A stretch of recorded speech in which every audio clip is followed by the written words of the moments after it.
Delhi. He is chief editor of Journal of Contemporary Indian Politics and Economics since 2011.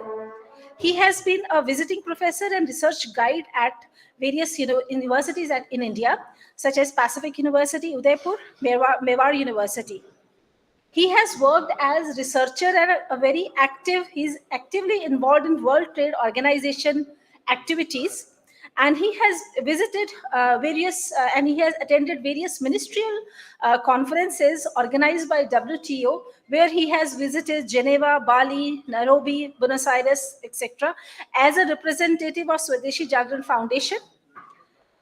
Professor Mahajan is a writer, a columnist, is a renowned economist, and he has been writing a lot of columns and news articles in renowned newspapers such as Deccan Herald, Statesman, Pioneer, The Economic Times, Business Today, Dainik Jagran, etc. And Professor Mahajan has authored a very a good book on economy of India in 2014. The book is co-authored with Gaurav Dutt. So it's called Dutt and Sundaram's Indian Economy in 2014.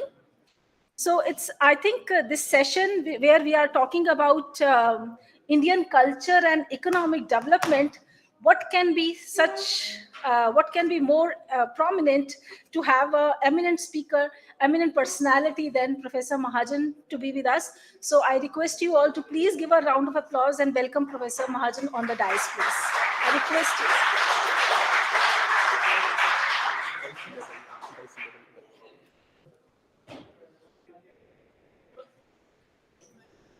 So to start the session, I request, sir, so can you please share your words of wisdom with us? Sir, please.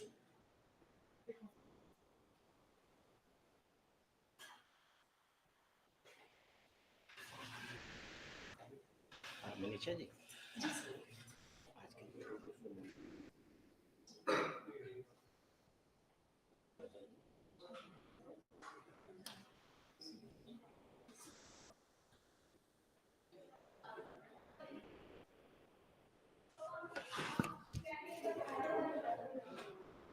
धन्यवाद Manisha ji.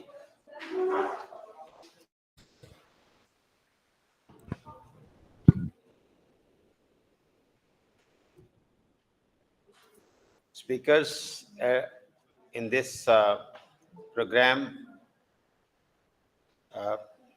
Dr. C. Krishna Reddy ji from University of Hyderabad, Professor Sudarshan Panigrahi ji, Department of Education, MS University Baroda, Dr. J.V. Madhusudan ji, Department of Education and Education Technology,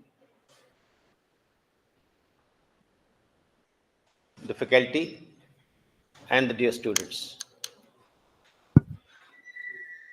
Today's topic, India's culture and economic development, and the topic of the seminar is 75 years of independence, achievements, and aspirations. As we all know,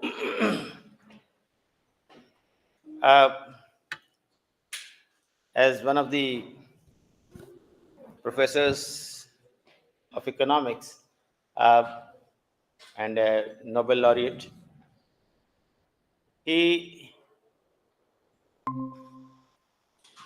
says that Indians are argumentative Indians. True, from where he comes, people are very argumentative. But Indians are not just argumentative, they are aspirational, they are intelligent, they are the ones who have ruled the world and still aspiring to rule the world. तो मैं जब ये बात कहता हूं भारत के संदर्भ में कि आज भारत कहा जाता है कि दुनिया की 5वीं सबसे बड़ी इकोनॉमी बन गया है। अभी हाल फिलहाल में बस थोड़े से बिलियन डॉलर्स का अंतर था, वो भी हमने क्रॉस करके अब यूके की इकोनॉमी को पीछे करके अपना 5वां स्थान ले लिया। लेकिन यहाँ मैं आपको एक बात ध्यान दिलाना चाहता हूं कि हम 5वें नंबर पर नहीं हैं, हम तीसरे नंबर पर हैं।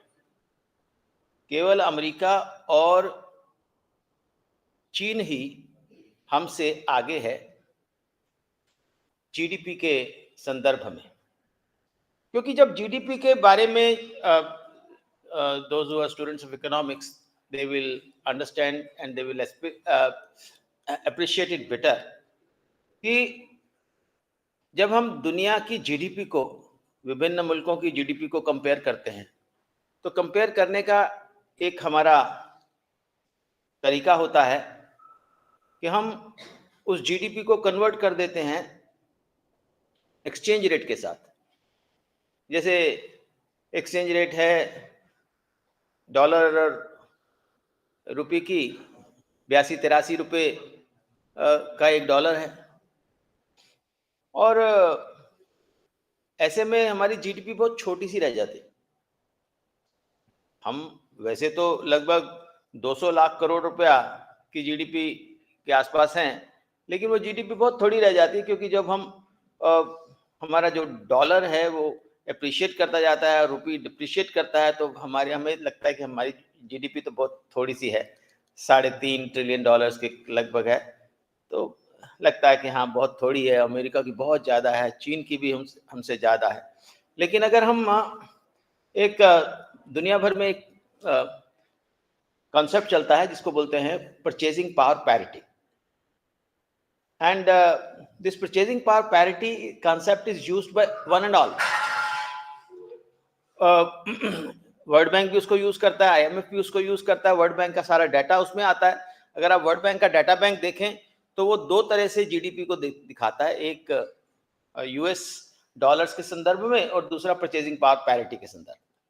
तो परचेजिंग पावर पैरिटी जब हम देखते हैं तो आवर जीडीपी इज नॉट 3.5 और 3.3 trillion dollars, it is 11.5 trillion dollars. इसका मतलब आप समझ रहे हैं क्या है? इसका मतलब यह है कि जो भारत में जो परचेजिंग पावर है वो एक्सचेंज रेट से कहीं ज्यादा है। आपको कभी अवसर मिले या कभी अवसर मिला होगा विदेश जाने का, आप यूरोप में, अमेरिका के स्टोर्स में जाकर के देखिए, जो चीज हमारे यहाँ 10-15 रुपए की मिलती है वहां $1 की मिलती है, जो 100-150 रुपए की मिलती है वहां $10 की मिलती है। यानी परचेजिंग पावर पैरिटी के हिसाब से, यानी अगर हम अर्थव्यवस्था में लोगों का कुशलक्षेम देखें तो उसको परचेजिंग पावर पैरिटी के हिसाब से ही देखा जाएगा। खैर, इस बात को यहां छोड़ते हैं और आगे बढ़ते हैं कि अगर हम अपने ऐतिहासिक संदर्भ में देखते हैं तो अभी डॉक्टर साहब बात कर रहे थे हम लोग भोजन पर कि दुनिया के इतिहासकार लिखते हैं कि भारत की जो जीडीपी थी वो दुनिया की 30 से 35% जीडीपी भारत में हुआ करती थी। अब जीडीपी तो समझते हैं ना, दुनिया में जितना भी चीजों का, उस समय तो चीजों को ही गिनती किया करते थे, सेवाओं को तो करते ही नहीं थे। जितनी भी वस्तुओं का उत्पादन होता था उसका 35% भारत में होता था। आज ये स्थिति बन गई कि हम इतने पिछड़े हुए दिखाई देते हैं। तो कहीं ना कहीं हमें विचार करना पड़ेगा कि हमारा ऐतिहासिक संदर्भ को और वर्तमान में हमारी स्थितियों को और कहां गलती हुई उसको।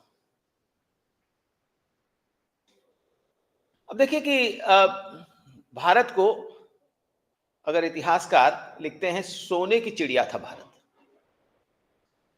Golden bird. भाई भारत में कोई सोना वोना तो होता नहीं है, ना कोई सोने की खान है। तो why at all India was called golden bird? क्यों, क्या हो गया था उनको? इतिहासकारों को दिमाग फिर गया था क्या कि क्यों उन्होंने भारत को गोल्डन बर्ड कहा? उसका कारण था।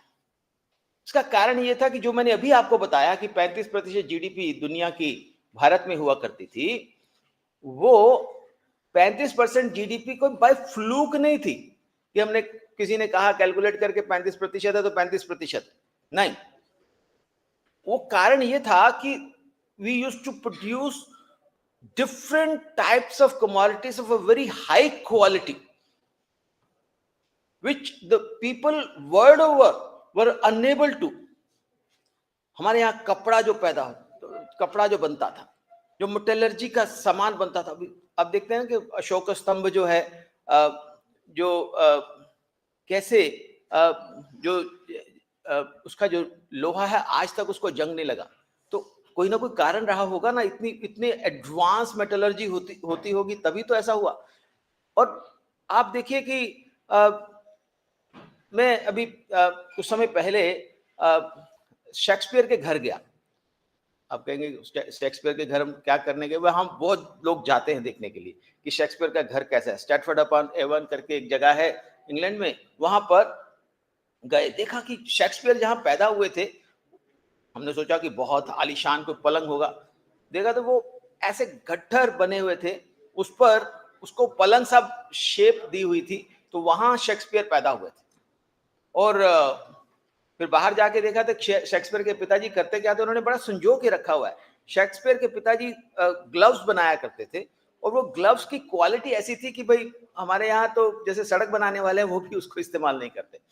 तो कहने का अभिप्राय यह है कि दुनिया के दूसरे मुल्कों में जिस प्रकार का साजो सामान बनता था वो इतना घटिया किस्म का होता था, और भारत से जो भारत के व्यापारी अपना साजो सामान लेकर के जाते थे, वहां बेचते थे अपने, तो वहां के व्यापारी कहा करते थे कि हमारा भी कुछ ले जाओ। भारत के व्यापारी कहते थे कि कैसे लेके जाएं, आपका तो सामान इस क्वालिटी का ही नहीं है कि which we can take away and कुछ उसके लिए हम दे सकें।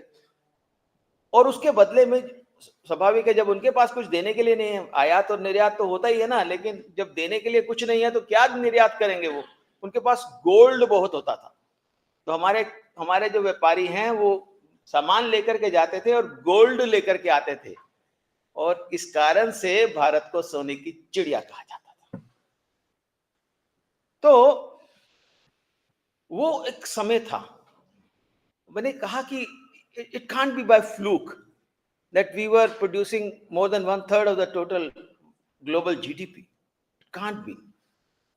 कोई ना कोई उसके पीछे ताकत रही होगी ना, हमारे युवाओं की, हमारे उद्यमियों की, हमारे उद्योगों की, जिन्होंने इतने बढ़िया किस्म का साजो सामान बनाया कि दुनिया के बाजारों में वो लगातार छाते चले गए। आज भी एक देश है जिसका सामान पूरी दुनिया में बिकता है, लेकिन उसको कहा जाता है कि ये महा घटिया सामान है। कौन है वो? लेकिन भारत का सामान ऐसा बढ़िया होता था कि वो उसके लिए सोना देने के लिए तैयार रहते थे। अपनी सबसे प्रिय वस्तु जो थी वो उसके देने के लिए तैयार रहते थे। और ऐसा था भारत। और क्यों था ऐसा भारत? क्योंकि भारत के उद्यमी ऐसे थे, भारत के वैज्ञानिक ऐसे थे, भारत के उद्योगपति ऐसे थे, भारत के कामगार ऐसे थे कि वो सबसे बढ़िया किस्म की चीजें बनाया करते थे। इतिहासकार लिखते हैं कि जब कपड़े की बात आती है तो कितना महीन कपड़ा बनाया जा सकता है। तो इतिहासकार लिखते हैं कि ऐसा कपड़ा बनता था कि एक अंगूठी से पूरा थान निकल जाया करता था। आज भी आंध्र प्रदेश में ऐसे जुलाहे हैं जो ऐसी साड़ी बनाते हैं जो एक माचिस की डिब्बी में आ जाती है। धीरे धीरे वे विलुप्त हो रहे हैं क्योंकि हमने उनका ध्यान नहीं रखा है। तो भारत एक सोने की चिड़िया, भारत इतना उन्नत देश जो दुनिया का 1/3 जीडीपी पैदा करता था, एक ऐसी स्थिति आई कि हमें 5वें स्थान के लिए भी संघर्ष करना पड़ा। ऐसा क्यों हुआ? मुझे लगता है कि इस पर हमें विचार करना पड़ेगा। हमें विचार करना पड़ेगा कि व्यक्ति वही हैं, युवा वही हैं, उनका मस्तिष्क वही है, उनका दिमाग वैसे ही चलता है, रिसोर्सेज भी वही हैं। कहीं ना कहीं अगर फेल किया है तो हमारी सरकारों ने हमें फेल किया है, लोगों ने नहीं किया। ये बात ठीक है कि हमारा देश जात बिरादरी का देश है, हमारे देश में बहुत प्रकार के डिविजन्स हैं, उन डिविजन्स के कारण हमारा देश गुलाम भी हुआ, आक्रांता आते गए, हमारे लोग कुछ कुछ उनके साथ मिलते गए और वो हमारे देश पर शासन स्थापित कर सके, चाहे वो मुगलों का शासन हो, चाहे वो अंग्रेजों का शासन हो, हमने देखा है। लेकिन जो बेसिक स्ट्रक्चर है भारत का, उसमें कोई बदलाव नहीं आया। लेकिन आज हम इतने पिछड़ क्यों गए, इसके बारे में मुझे लगता है कि आज की गोष्ठी में इस पर विचार करना पड़ेगा, तभी हम इस विषय के साथ न्याय कर सकेंगे कि कैसे हम अपने एस्पिरेशंस को पूरा करें, कैसे हम अपने एस्पिरेशनल इंडिया को अचीव कर सकें। थोड़ा इसके पीछे जाना पड़ेगा आज से। ये बात सही है कि अंग्रेज आए, उन्होंने सोचा कि ये यहाँ का बहुत उन्नत देश है, इसका डी इंडस्ट्रियलाइजेशन करना चाहिए, इनकी इंडस्ट्री को समाप्त करना चाहिए। कैसे हमारे जुलाहों के अंगूठे काटे गए, वो उसके बारे में भी इतिहास लिखता है। बहुत सारे तरह का उन्होंने प्रयास किया, भारत को एक अपने तैयार माल के बाजार के रूप में और कच्चे माल के निर्यातक के रूप में स्थापित करने के लिए उन्होंने तमाम प्रयास किए, वो भी हम जानते हैं। डी इंडस्ट्रियलाइजेशन हो गया। लेकिन जब भारत आजाद हुआ तो किसने रोका था? किसने रोका था कि हम उस महान अवस्था को पुनः प्राप्त ना कर सके? लेकिन कमी रही ये कि मैंने अभी कहा कि लोगों ने इस देश को फेल नहीं किया है, हमारी सरकारों ने फेल किया है। पंडित जवाहरलाल नेहरू हमारे देश के प्रधानमंत्री बने, उनके मन में अच्छा ही भाव रहा होगा, लेकिन उन्होंने कहा कि हमारे देश में, हमारे देश के लोगों में कोई कैपेसिटी नहीं है, क्षमता नहीं है। निजी क्षेत्र के पास ना तो रिसोर्सेज है, ना बिजनेस को करने के लिए जो रिस्क लेने की एबिलिटीज होती हैं, या जिसको हम कहें कि जोखिम उठाने की न तो क्षमता है और ना नियत। और इसलिए निजी क्षेत्र कुछ नहीं कर सकता। तो एक हम प्लान्ड डेवलपमेंट करेंगे, प्लानिंग, 5 ईयर प्लान्स बनाएंगे, और 5 ईयर प्लान्स में हम अपने, क्योंकि वो he was over obsessed with the Russian model, तो उन्होंने जो मॉडल अडॉप्ट किया वो रशियन मॉडल था। जो मॉडल अडॉप्ट किया वो स्टालिन का मॉडल था। नाम बोला महलनोबिस मॉडल, नेहरू मॉडल, लेकिन वो मॉडल नेहरू का मॉडल नहीं था, इस देश का मॉडल नहीं था, वो स्टालिन का मॉडल था। स्टालिन का मॉडल क्या था कि देखो, सब कुछ सरकार तय करेगी, क्या बनेगा, किसके लिए बनेगा, कैसे बनेगा, ये सब सरकार तय करेगी। रिसोर्सेज कहां से आएंगे, सरकार तय करेगी। रिसर्च एंड डेवलपमेंट कैसे होगा, सरकार तय करेगी। मार्केटिंग कैसे होगी, सरकार तय करेगी। आपको कुछ नहीं करना है, तो जो सरकारी अफसर होंगे वही सब कुछ तय करेंगे, और उसके हिसाब से पब्लिक सेक्टर विल फंक्शन। क्या हुआ? प्राइवेट सेक्टर कुछ नहीं कर सकता। आप लोगों ने गुरु फिल्म देखी है किसी ने? क्या है कि आज की पीढ़ी ने नहीं देखी, दोबारा देखना चाहिए आपको। गुरु फिल्म में कहा जाता है कि ये गुरु फिल्म जो है ये धीरूभाई अंबानी पर बनी है। धीरूभाई अंबानी आप जानते हैं कि बहुत बड़े इंडस्ट्रियलिस्ट थे, और आज अगर मान लिया किसी एक टॉप इंडस्ट्री का नाम आता है तो उसका नाम होता है रिलायंस। उन्हीं के द्वारा स्थापित की गई। रिलायंस इंडस्ट्री के जो मालिक थे, उन्होंने सोचा कि ये सरकार जो है ये बांध रही है हमें। कैसे बांधती थी सरकार? उन्होंने 1951 में एक, भारत सरकार ने एक, नेहरू जी के समय में एक एक्ट बनाया जिसका नाम है industries development and regulation act. Industries development and regulation act, उसमें कहा कि ये सारा काम पब्लिक सेक्टर करेगा, और ये थोड़े से उद्योग हैं जो प्राइवेट सेक्टर चला सकता है, लेकिन प्राइवेट सेक्टर को पहले लाइसेंस लेना पड़ेगा, और अगर जो उनके लिए कच्चा माल चाहिए तो उसके लिए कोटा लेना पड़ेगा। इसलिए उसका नाम रखा लाइसेंस कोटा राज। सपोज 15 लोगों ने कहा कि हम कार बनाना चाहते हैं, वो कहेंगे ना ना ना ना ना, इतनी कारें बन जाएंगी, देश का रिसोर्सेज सब खत्म हो जाएंगी कारों में, केवल 2 लोगों को कार का लाइसेंस मिलेगा। कौन कौन सी? एक एम्बेसडर हुआ करती थी, एक फिएट, एक्सटिंक्ट हो गई है। और पूरे समय में ना तो एम्बेसडर में ना फिएट में एक पैसे का इंप्रूवमेंट नहीं हुआ। एक उसमें एक पेज भी बदला नहीं, वही एम्बेसडर वही फिएट चलती रही। आप कल्पना करो कि वो उस एम्बेसडर और फिएट को क्या विदेशों में निर्यात कर सकोगे? कोई नहीं कर सकेगा, क्योंकि विदेशों में तो बेहतर से बेहतर मॉडल बनाते जा रहे थे, लेकिन हम तो उसी फिएट और एम्बेसडर पर टिके थे। एक स्कूटर चला करता था, आपके पेरेंट्स लोग बताया करते होंगे, कौन सा? वेस्पा स्कूटर, बजाज स्कूटर, ऐसा एक ही स्कूटर मिलता था, और उसके लिए 20 साल की लाइन होती थी।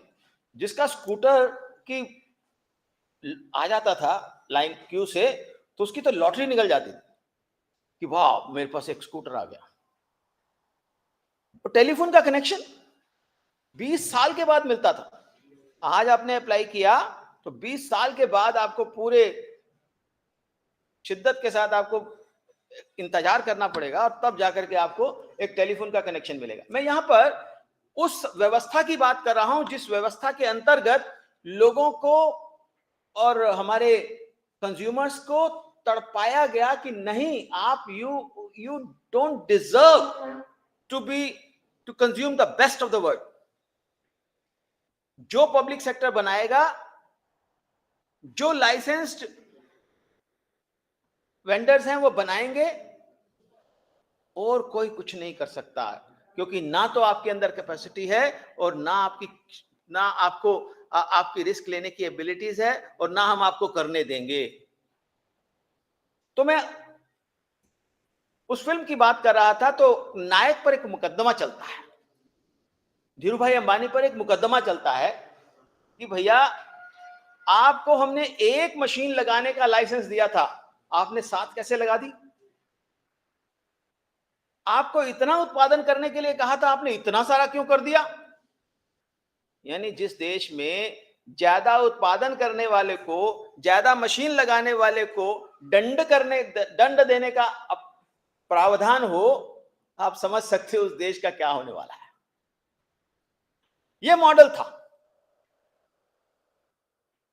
उसको चलाया कैसे गया? अब विदेशों से सामान आ सकता है ना, अगर विदेशों से सामान आ गया तो उनका सामान कौन खरीदेगा? ना ना ना ना, विदेशों से सामान आने ही नहीं देंगे। क्या करेंगे? High tariff walls, 400%, 500%, 700%। यानी अगर आपने टीवी सेट खरीदना है तो टीवी है 1000 रुपए का, तो आपको 7000 रुपया, 6000 रुपया उस पर टैरिफ देना पड़ेगा, आयात शुल्क देना पड़ेगा, इंपोर्ट ड्यूटी देनी पड़ेगी, तब जाकर के आप एक टीवी मंगा सकते हो। तो आप कहोगे भैया हमें टीवी नहीं चाहिए, आप हमें जैसा देश में बनने वाला टीवी वही दे दो। यहां मैं विदेश से आयात करने के लिए उत्साहित करने की बात नहीं कह रहा हूं, मैं ये कह रहा हूं कि किस प्रकार से इस व्यवस्था में हमने इतना घटिया प्रकार का सामान बनाया जो दुनिया में कहीं बिक नहीं सकता था, भारत में ही बिक सकता था। दुनिया से आने वाले सामान को रोकने के लिए हमने हाई टैरिफ वैल्स लगाई। तो यानी हमारे देश जो है वो लगातार पिछड़ता गया। जब दुनिया तरक्की कर रही थी हम पिछड़ रहे थे, जब दुनिया R&D कर रही थी हम R&D नहीं कर रहे थे, जब दुनिया नए नए उद्योग लगा रही थी हम वो नहीं कर रहे थे, दुनिया कारों के नए मॉडल ला रही थी हम नहीं कर रहे थे, दुनिया कंप्यूटर के क्षेत्र में आगे बढ़ रही थी हम नहीं बढ़ रहे थे, इलेक्ट्रॉनिक्स के क्षेत्र में वो प्रगति कर रहे थे हम नहीं कर रहे थे, क्योंकि हमने अपने देश के युवाओं पर विश्वास नहीं किया था, हमने देश के उद्यमियों पर विश्वास नहीं किया था, इसलिए हमारी ये हालत। फिर 1990 आ गया, वही सरकार थी, वही पार्टी थी, उन्होंने कहा जी गलती हो गया, हमने जो पॉलिसीज अडॉप्ट की, जो नीतियां बनाई थी वो गलत नीतियां थी। On record this was considered by the prime minister of that time. Yes, we committed a mistake, now we want to amend our policies. फिर क्या policies? The next policy would be new economic policy named LPG, liberalization, privatization and globalization। ठीक है जी, आप हुक्मरान हैं, आप देश के राजा हैं, जो आप करेंगे। तो पॉलिसी ये बनाई गई, आप लोग जो लोग पढ़ना चाहें जरूर पढ़िए, एक गूगल सर्च करेंगे तो वॉशिंगटन कंसेंसस करके 2 शब्द आप टाइप करिएगा, वॉशिंगटन कंसेंसस। विलियमसन करके एक अर्थशास्त्री, उन्होंने ये शब्द गढ़ा था। वो था क्या? वॉशिंगटन कंसेंसस, ऐसा लगता है कि वॉशिंगटन में पूरे देश, सभी देश इकट्ठे हुए होंगे, उन्होंने सोचा होगा कि भाई कुछ दुनिया के लिए कुछ करना है, उसके लिए एक मत बनाया होगा जिसका नाम वॉशिंगटन कंसेंसस रख दिया गया होगा। ऐसा कुछ नहीं था। वॉशिंगटन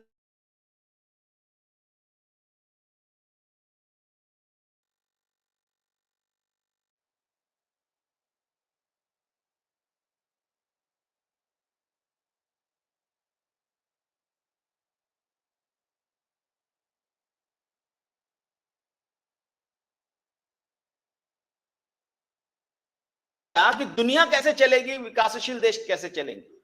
भाई अगर आपको आगे बढ़ना है तो पहले तो अपने टैरिफ घटाने पड़ेंगे, अपने बाजार खोलने पड़ेंगे, अपने देश को विदेशी निवेश के लिए खोलना पड़ेगा, अपने कानून बदलने पड़ेंगे, अपने IPR कानून बदलने पड़ेंगे, अपने एक्सचेंज रेट मैकेनिज्म बदलना पड़ेगा, अपने इंटरेस्ट रेट्स का सिस्टम बदलना पड़ेगा। ऐसे तमाम आप जाएंगे तो 10 ऐसे बिंदु आपको दिखाई देंगे कि जो उन्होंने हमें कहा कि आपको ऐसा करना है, ऐसा ही करेंगे तो ही आप आगे बढ़ेंगे।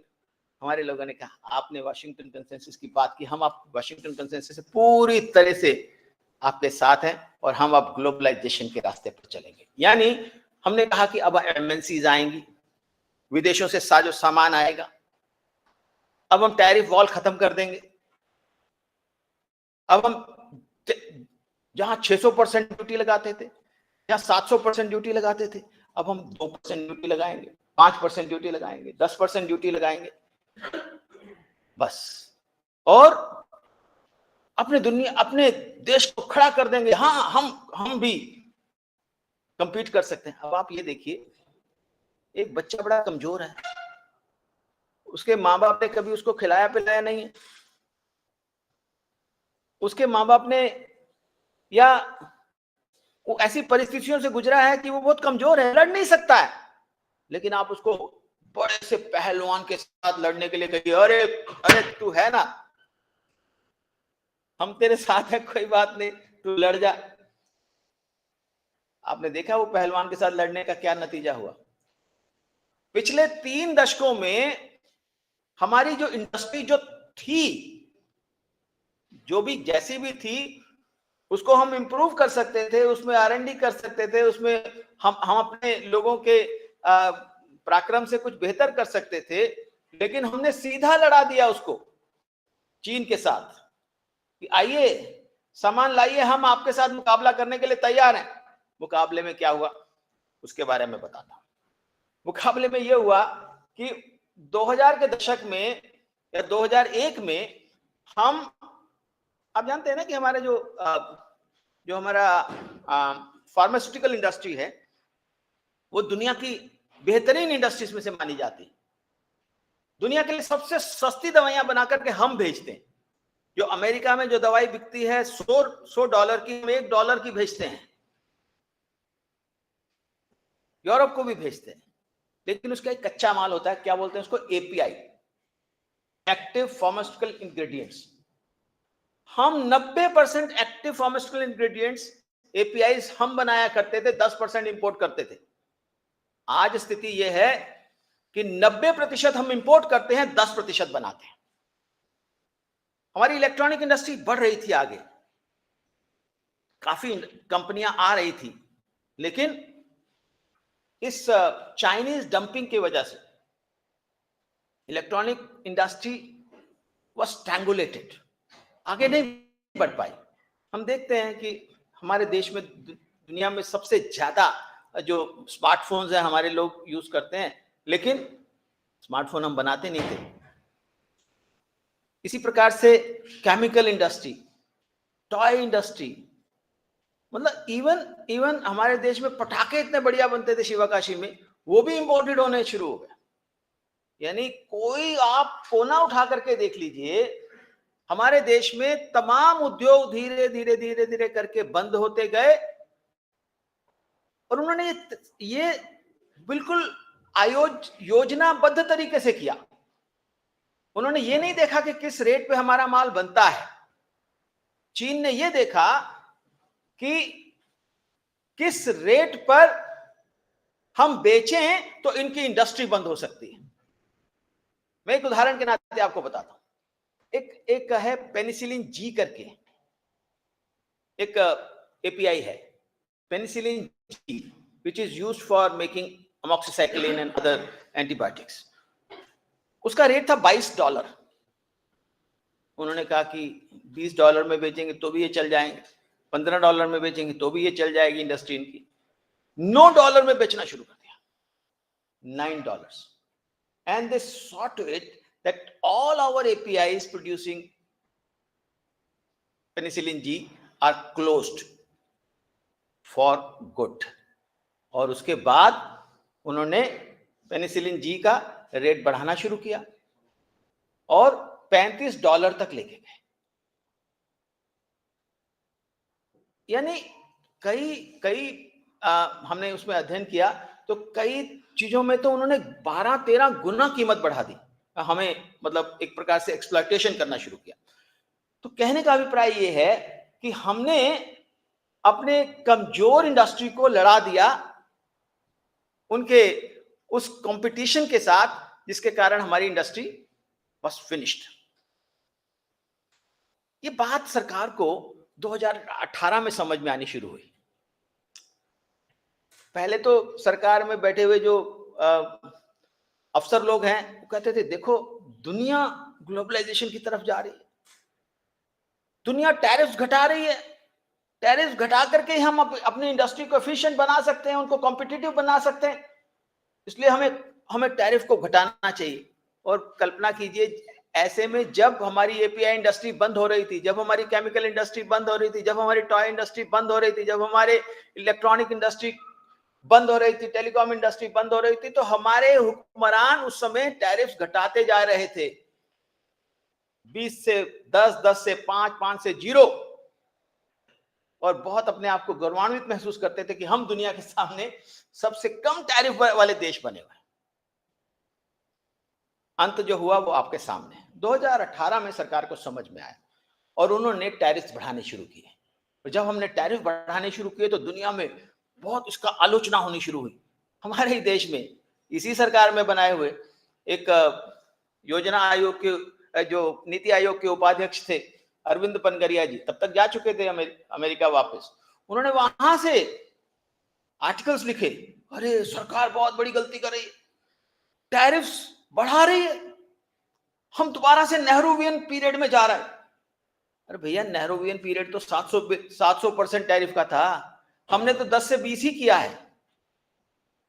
10 से 20 इसलिए किया ताकि वो जो सस्ता सामान बाहर से आ रहा है उसके सामने हमारे उद्योग कहीं टिक पाए। और हुआ, आज हम चाहे भारतीय लोग बना रहे हों, चाहे विदेशी कंपनियां हमारे देश में बना रही हों, आज स्मार्टफोन हमारे देश में बनते हैं। और केवल बनते ही नहीं है, $7 बिलियन के स्मार्टफोन एक्सपोर्ट हो रहे हैं। केवल एक छोटा सा प्रयास 10 से 20% करने का। लोगों ने कहा अरे ये WTO का उल्लंघन हो रहा है। हमने उनको कहा कि देखो, WTO तो हमें समझाने की जरूरत नहीं है, स्वदेशी जागरण मंच वाले सब जानते हैं WTO क्या है। 40% टैरिफ जो है हमारा बाउंड रेट है। बाउंड टैरिफ जो है हमारा 40%, यानी हम 40% तक टैरिफ लगा सकते हैं, और हम एवरेज लगा रहे हैं 9.75%। तो स्वाभाविक है हम उससे कहीं ज्यादा लगा सकते हैं। और हुआ, हमने जैसे ही टैरिफ बढ़ाया, अपने देश में स्मार्टफोन का उत्पादन होना शुरू हो गया, टेलीकॉम प्रोडक्ट्स का उत्पादन शुरू हो गया। सरकारें कहा करती थी, सरकार में बैठे हुए लोग भी कहते थे कि हमारे पास कोई विकल्प नहीं है, चीन का, हुआवे का जो 5G है वही चल सकता है इस देश में, सबसे सस्ता, सबसे बढ़िया वही चलेगा। हमने कहा कि नहीं, ऐसा नहीं हो सकता, हमें अपना 5G तैयार करना होगा। हमारे पास 5G बनाने की कैपेसिटी है, और भारत में 5G आई बना, और उसको आज हमने इंप्लीमेंट कर दिया। 5G भारत का चल रहा है, अब चीन का, हुआवे का नहीं चल रहा। इस बीच में कोरोना आ गया। कोरोना आया तो हमारे हाथ पैर फूल गए। फेस मास्क नहीं बनाते, पीपी किट्स नहीं बनाते, हमारे जो मेडिकल इक्विपमेंट्स हैं वो हम नहीं बनाते, तो क्या करेंगे भाई? वैसे तो कहते हैं कि जिसने दर्द दिया दवा भी वही देखा, लेकिन उससे दवा तो लेनी नहीं है, आप जानते हैं।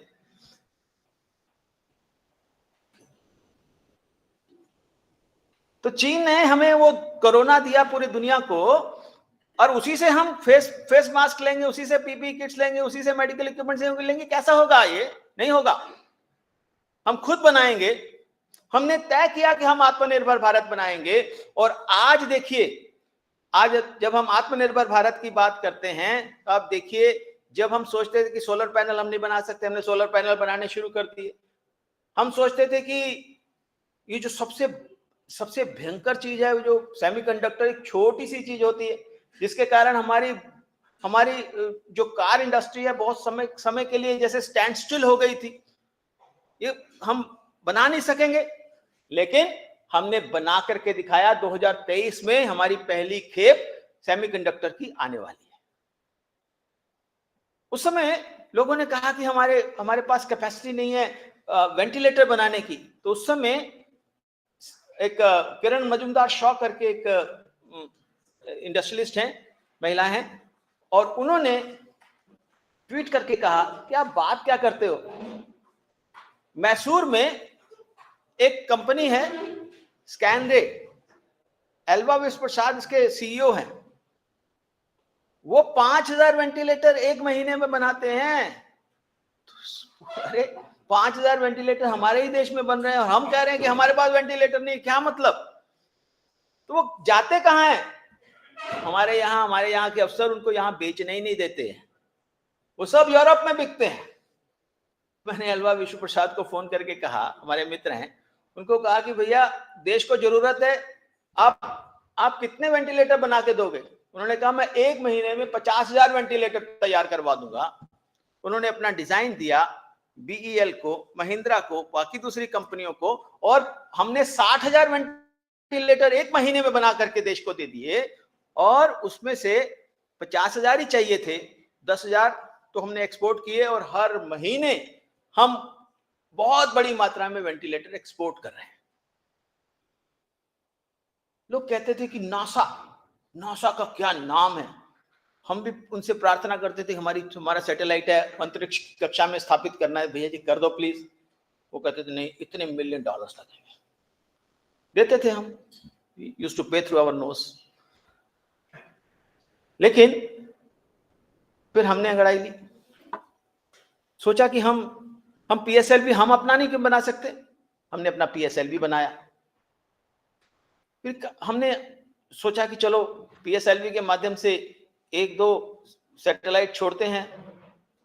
अरे एक छोड़ सकते हैं, दो छोड़ सकते हैं, चार छोड़ सकते हैं, 10 छोड़ सकते हैं एक ही बार में, तो 104 क्यों नहीं छोड़ सकते। हमने 104 सैटेलाइट्स एक बार में अंतरिक्ष कक्षा में स्थापित करके विश्व रिकॉर्ड बना दिया।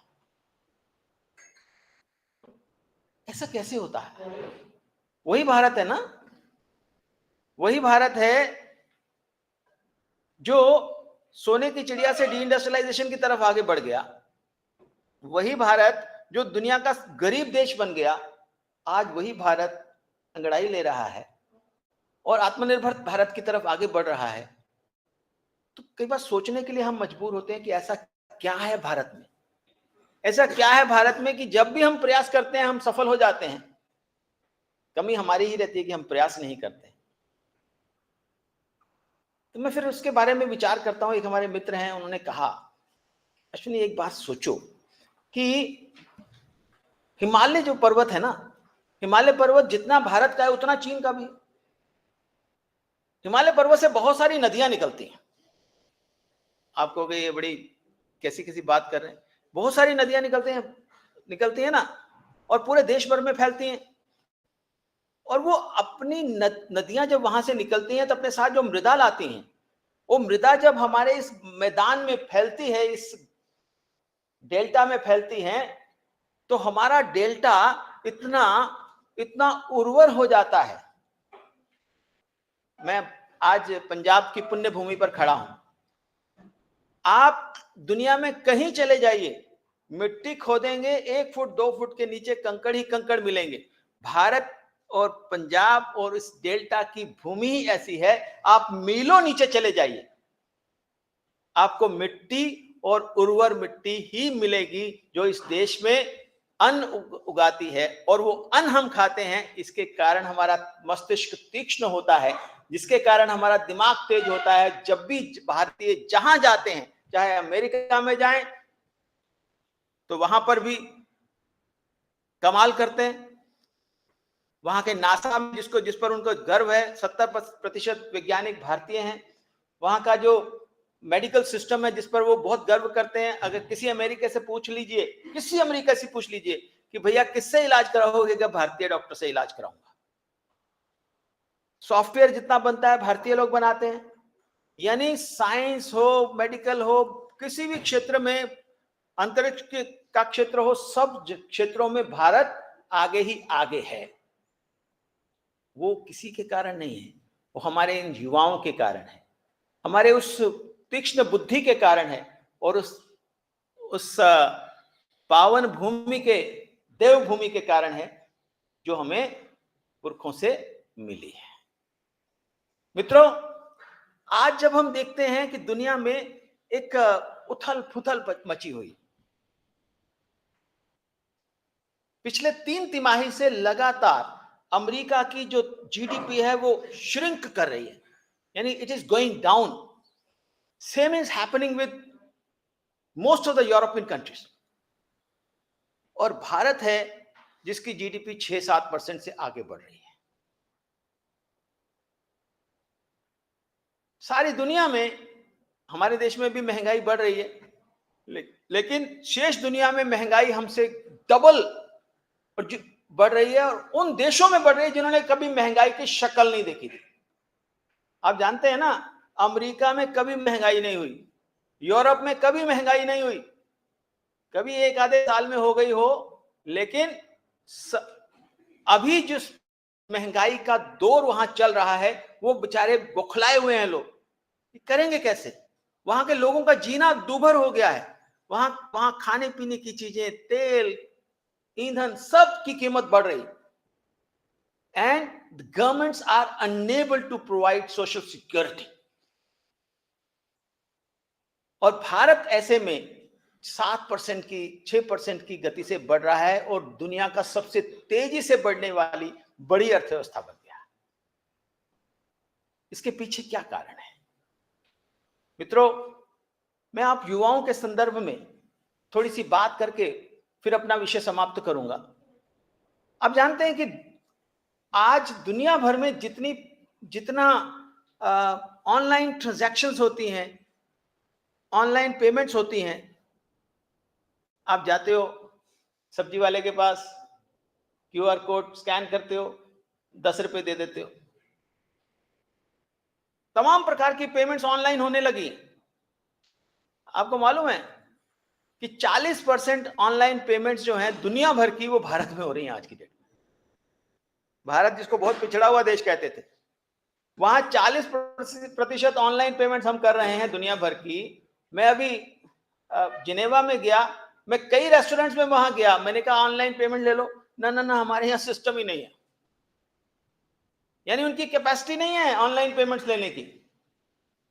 लेकिन हमारा देश, और ये जो ऑनलाइन पेमेंट्स शुरू हुई हैं, आप लोगों को मैं एक बहुत राज की बात बताने जा रहा हूं, जो शायद सरकारें भी बता नहीं रही हैं, पता नहीं क्यों, लेकिन मैं अब आपको बताना चाहता हूं कि यह जो यूपीआई है, ये किसी कंपनी ने नहीं बनाया।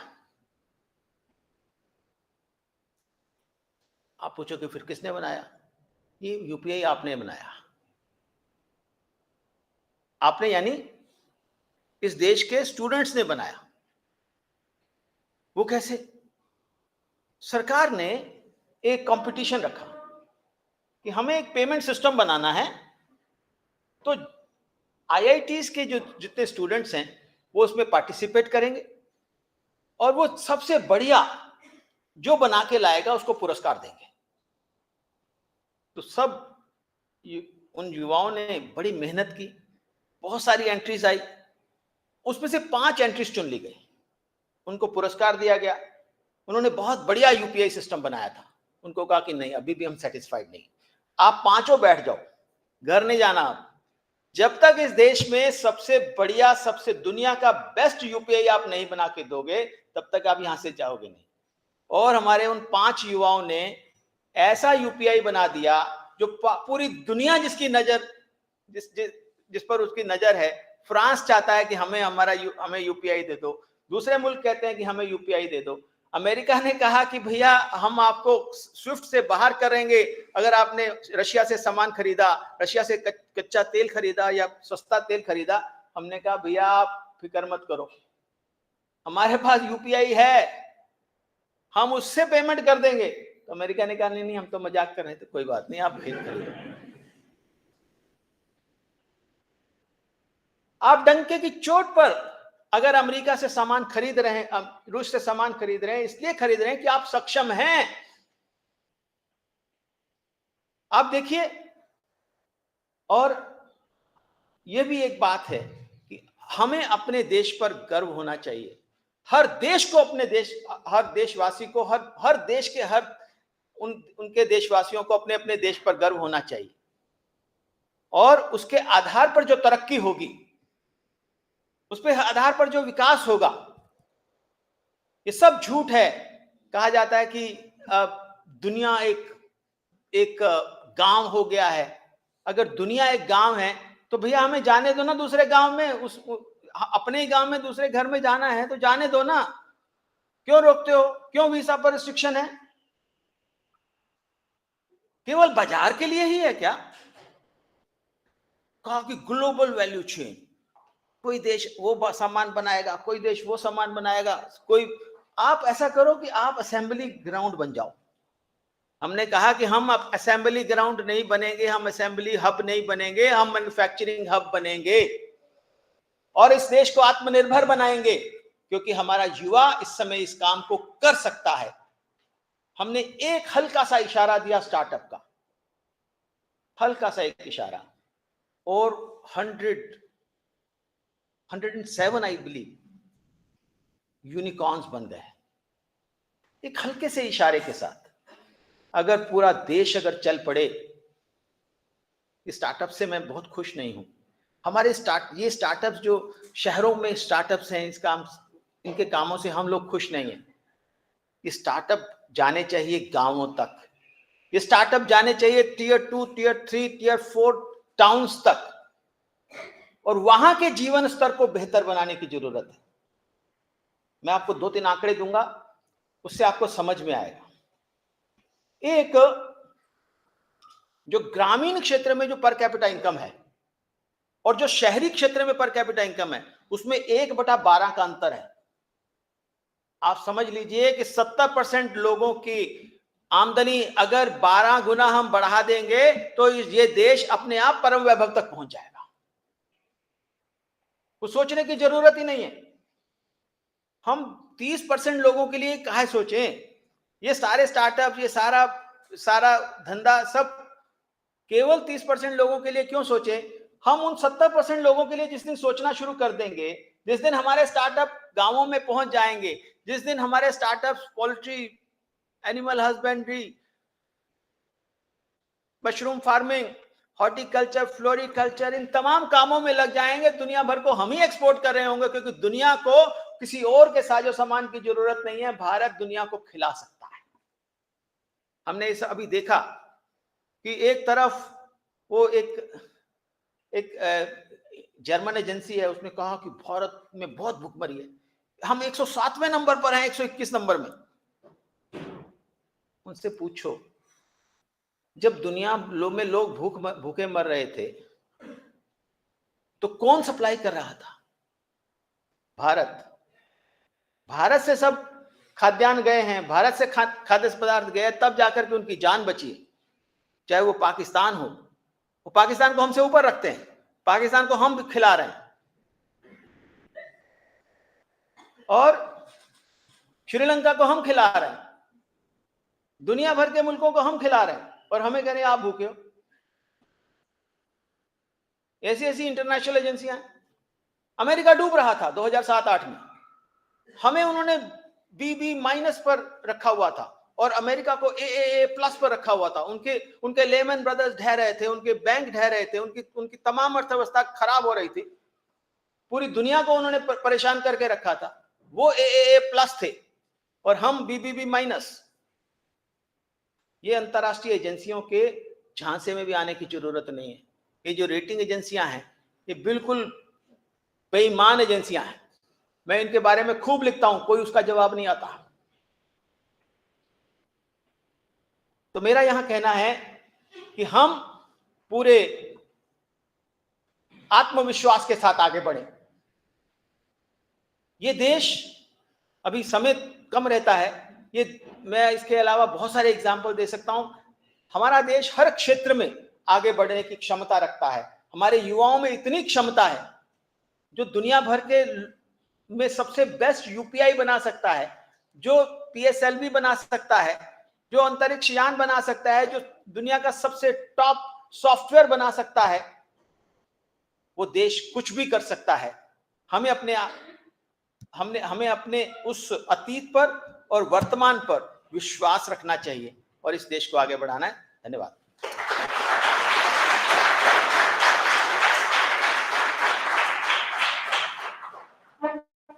Thank you very much, sir.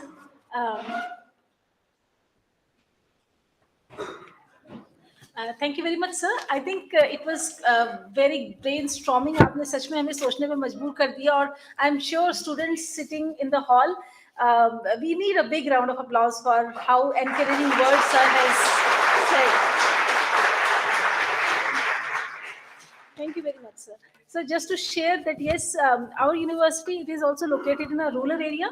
So we also plan to have, we are also having a lot of opportunities which will be enhancing the rural population को हम लोग ध्यान में रखते हुए बहुत सारी एक्टिविटीज करते हैं और करते रहेंगे। शायद हम लोग भी कभी नेशनल प्लेटफॉर्म पे हमारी यूनिवर्सिटी का नाम भी दिखेगा। एक रिसेंटली इंक्यूबेटर भी सैंक्शन हुआ है और उसका फूड प्रोसेसिंग ही उसका थीम है। तो वो सारे स्टार्टअप जो होंगे वो यहाँ नियर बाय एरियाज के लिए ही होंगे, जिनको सीड मनी भी दी जाएगी, और जो हमारे इंक्यूबेटरीज होंगी वो नियर बाय रूरल एरियाज के ही होंगे। तो I am sure we will also contribute somewhere in this thing. Thank you very much for your words, and it was great listening to you, sir. So next we have Dr. Krishna Reddy. He is currently Associate Professor at School of Economics, University of Hyderabad. I welcome you, sir. And he has been awarded Professor M.J. Manohar Rao Young Economist Award in year 2015 from Indian Econometric Society, New Delhi. He has received various other awards. One very important, he has received a K.N. Raj Teacher Fellowship from Center for Development Studies, Kerala. He has published various articles and research papers in quite renowned journals, Indian national and international journals. He has published 3 books that are there on his credit. He has very good citations. He has delivered more than 100 invited lectures in reputed institutions all over the country. He has given various expert lectures on Public Service Commission in India, and he is a popular writer. He has written newspaper articles, and he has been writing in Telugu newspapers also, Enadu and Sakshi. He has been actively participating in various TV debates on various TV channels, ETV, TN, DG National, etc. And he has guided PhD students, as well as some MPhil are also awarded. So now I request Professor Reddy to please come and share his view on how economy has gone in these 75 years.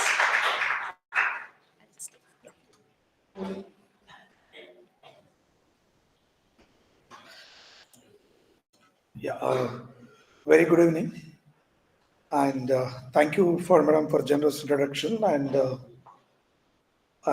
Dr. Lakshmanji, our Ashwin Mahanji, as well as head of the department Sandeep Kaurji, and Professor Rajeshji, and Dr. Kiran, and Dr. Chaitanya, and all other invited speakers, and the faculty members and the students across the country, as well as the Central State of Punjab. So it's my privilege and honor, to share my views on the role of, digital technology in agriculture sector particularly. So, after listening to Professor Mahajan, I'm sure, it is a tough challenge for me to keep entertained and also equally impart some of the important issues. And also our elders like Lakshmanji, the first time, I'm trying to speak. But anyway, so let me touch upon of course, Professor Madhusudanji also is here, and always well-wisher and encourages me to do the regular activities. Yeah, coming to the topic, many of us always passionate and wanted to support, and we become sentimental, emotional when we talk about agriculture. The reason could be, even if you start looking at from since independence, the larger section of the society directly or indirectly linked with an agriculture sector. Larger section of the population is dependent on the agriculture and allied activities. And also it used to contribute higher in GDP during the independence. But if you look at, I'm sure I no need to go what was the India situation in the 1950s. I mean, soon after the independence, we had serious food crisis in the country. It was a challenge for us to provide food for our own citizens. So we, over a period of time, we also adopted the Green Revolution and increased the productivity, right? We have brought out many reforms to certainly to increase the agriculture productivity. One may be high yield varieties, hybrid, fertilizers, chemicals, which are highly used to increase the productivity. Okay, and we today, if you look at, we are almost self-sustained some extent in terms of food grains. Okay, India has achieved a great milestones for the agriculture is concerned. So in that way, it looks very interesting, right? Yes, the way where we start was that, we had a food crisis. Now we have so in FCI, if you see, there is a lot of food storage and people are saying it is going waste, right? But now, but always we see and hear that who is doing this farming is in the distress. There are farmer suicides, right? From the beginning of independence to till date, the same farmers has contributed for this nation's growth and able to feed us. And we always sympathetic to the farmer, stating that yes, the farmer need support. Farmers needed all kind of. But have you ever thought why we could not, bring out of this crisis? Like, look at other sectors. Industry is flourishing. Service sector is also doing wonderful. Every other sector has flourished except agriculture. But agriculture also flourished in terms of production has increased, productivity is increased.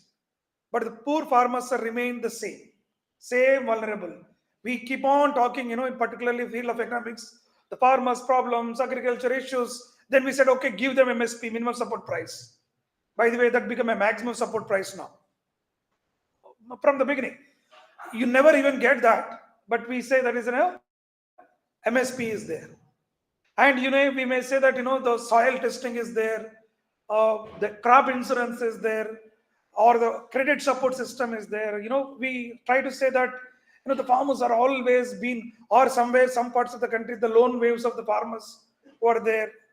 And we all say that we are doing what best can country do it. Then why the problem is there? Who will address that?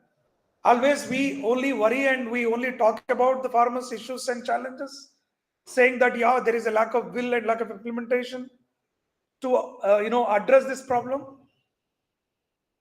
right? And also now, even the modern era, I try to tell you that the challenges like now the growing population. Recently, you might have seen the world population has reached 8 billion, the milestone, and it is expected to grow much bigger. And India is going to overcome in terms of population as a China as well. So we will be the world #1 in the population. And the climate change, right? So urbanization, the global warming, you can go on, certainly there is a serious matter of concern for that. And even consumer preferences are also changing with the time and again. And the global food production needs almost 50%. Whatever we are produced today, it is not sufficient.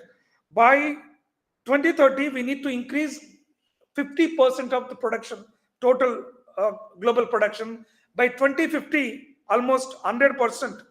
We need to increase to meet the global demand for the food.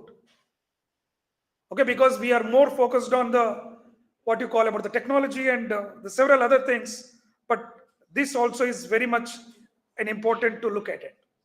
Now you may ask, okay, fine, these are all various challenges. Then how do we address? Do we have any solutions to it? That's the reason I think the government of India has brought out certainly certain reforms. It was initiated to bring a big reforms in an agriculture sector. We have seen some parts of the world, some parts of the country, there was a bigger agitations.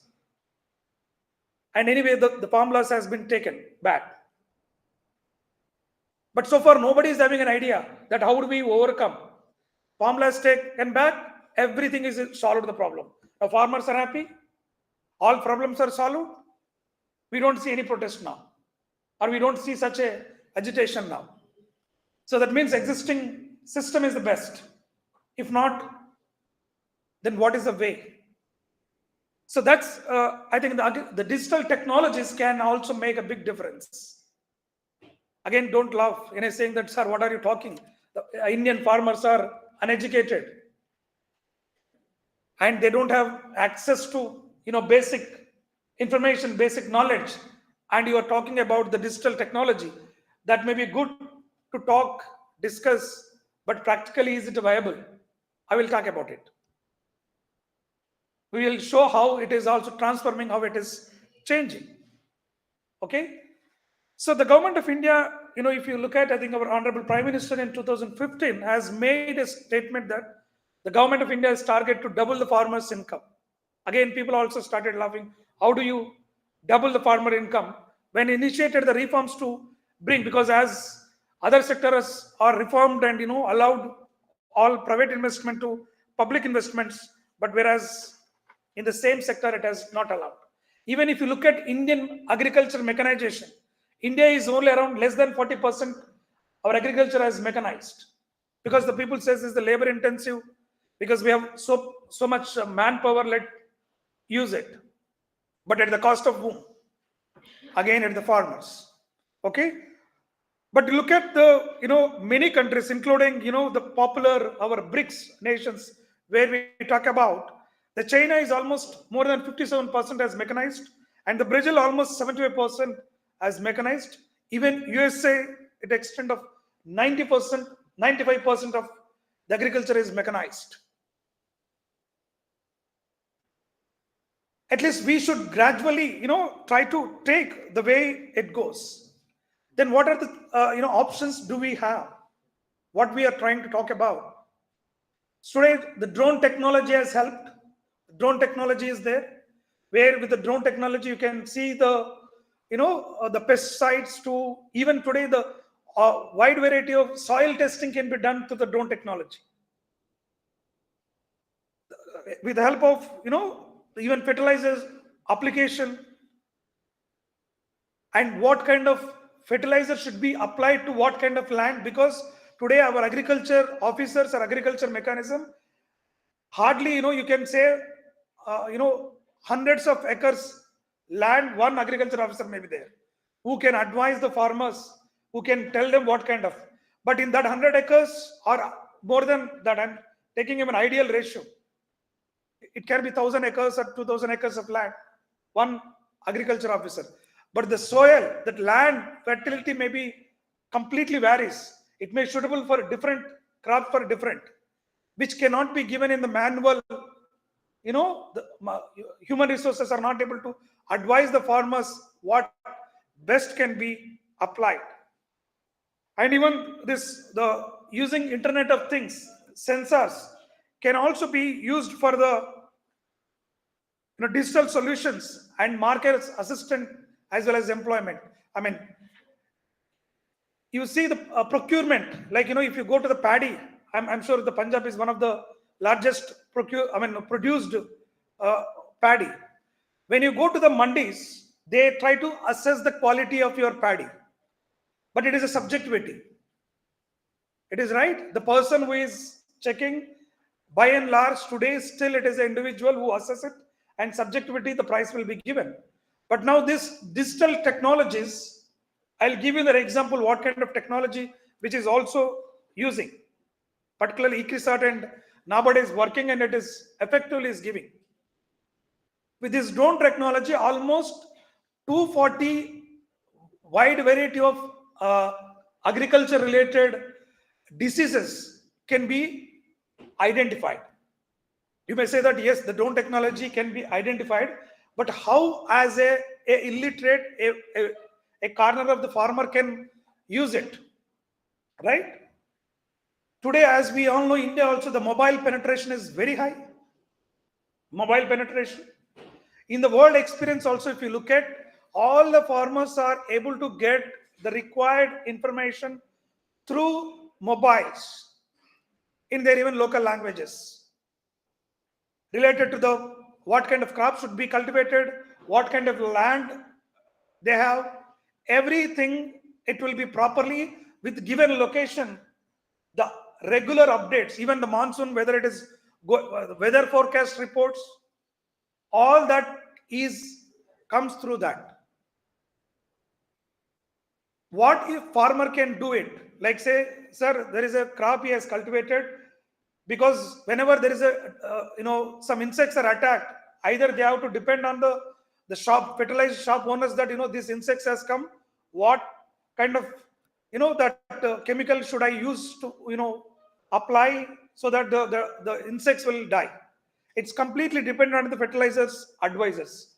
Most of the time it is not the experts who advises how what kind of problem it is and how they can spread it. So that also causes additional costs, sometimes over usage, sometimes they apply those the things is a very limited way, which is not impacting. Now with this technology that is called the Plantex, now there is a app called Plantex developed by ICRISAT. Plantex app, it analyzes, you just take a picture of it, you no need to do anything, and upload in that Plantex app, and it gives you the recommended what kind of those you can apply. Very simple, right? Even doesn't require today, as sir was mentioning, today we are opted for the digital payments. Thanks to, COVID, always some crisis also gives some opportunity. I think this COVID has helped us to connect with the digital payment gateway, right? Today we are extensively using when we don't want to use the, liquid cash for small to the bigger payments. So in the similar way, today the mobile penetration is the biggest asset even for in India. And these simple apps, these are all available even in the regional languages.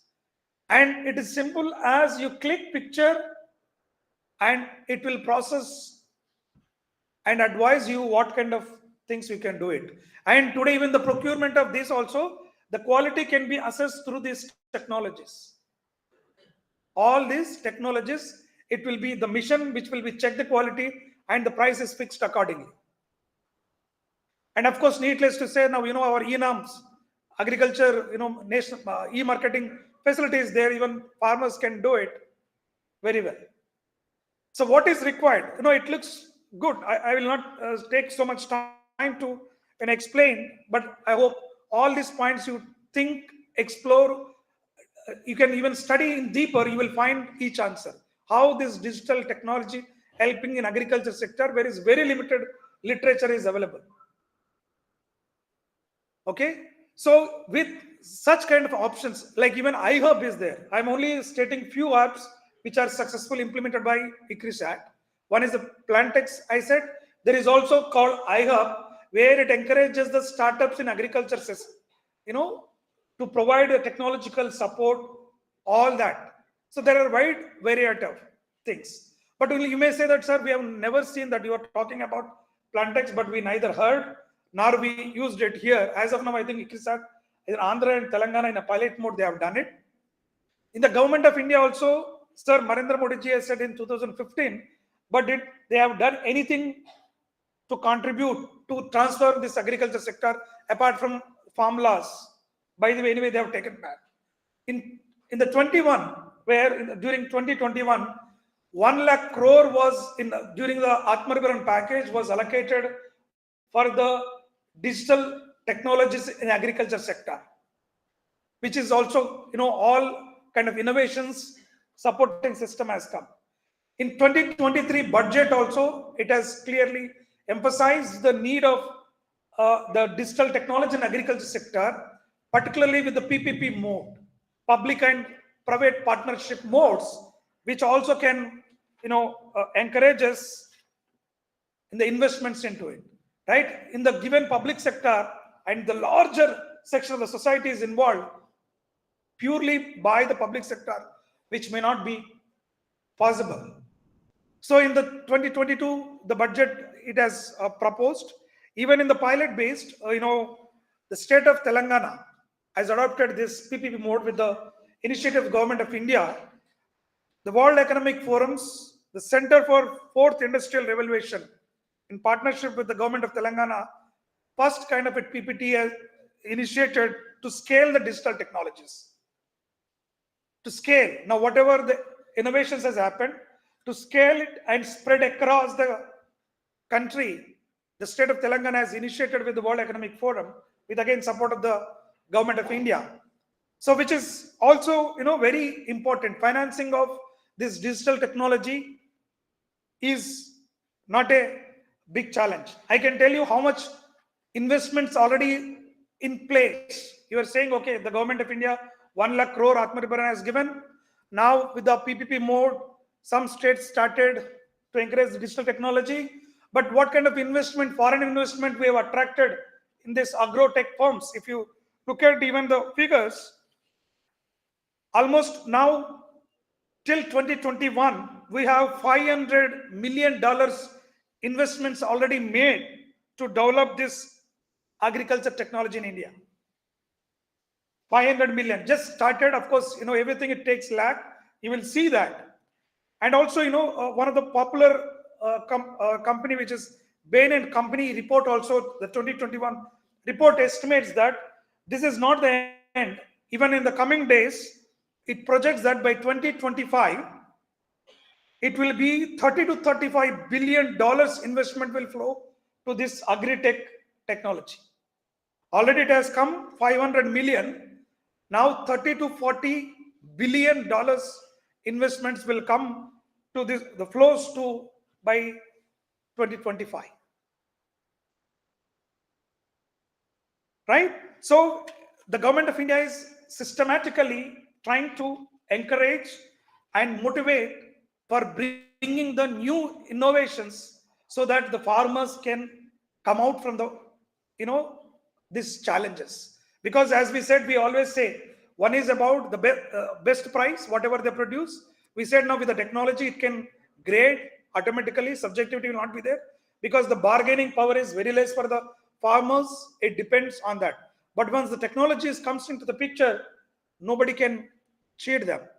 And the regular advices on what kind of crop and what kind of, the chemicals they can apply and what kind of seeds they can use in given a land also can be, get the inputs. So the farmers can double the income only if the technology comes into the picture. Of course, along with, the cooperative farming system, which also we advocated, that also has to come up. And the crop diversification also comes when their risks can be minimized. So to conclude, that if somebody, the real sense, if the farm agriculture sector, if it has to be profitable, it has to open up. It should be allowed for the reforms to come in, wherein they don't lose the ownership rights, which always they create that, the farmers will lose in the ownership rights, or they will also take away the benefits of that, which is only a myth, which should be transformed, allow the new technology, new methods, right? New kind of variety of farmers, so that not just the global citizens will benefit by the farming community, the farmers also would benefit, and they come out from these things. So in that way, I'll conclude and say, I request all of you to explore what kind of digital technologies are available in agriculture sector, and how we can scale it, and how we can spread that knowledge. Like we talk about financial literacy these days, how we can spread the financial literacy to the rural or the women, so that they can be empowered by various activities. So I would say these digital technologies also to the farming community, we need to create a lot of awareness and provide them the facilities, so that the farmers can sustain and the nation also can progress. Yeah. So with that, I'll conclude. Thank you very much for the given opportunity.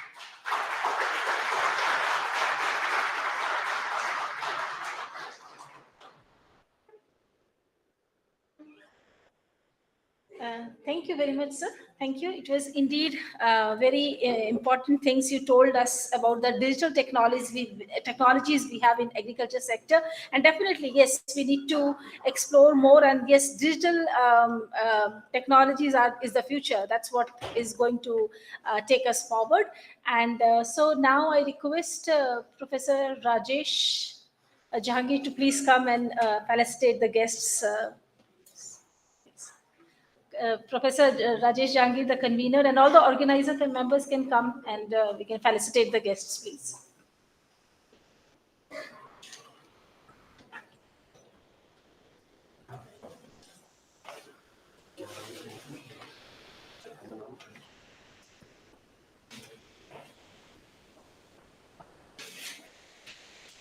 So first I request Professor Mahajan to please.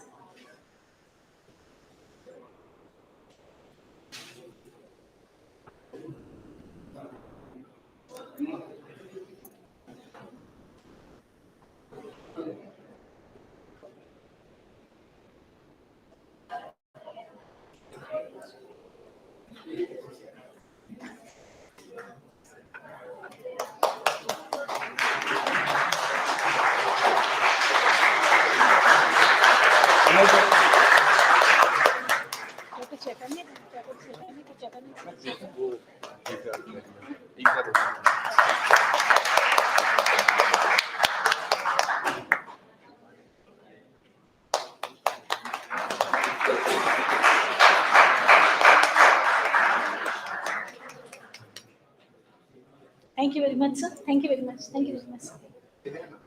Now I request Professor Krishna Reddy to please come. We can, so that a small token of love from our side. Thank you very much for your time.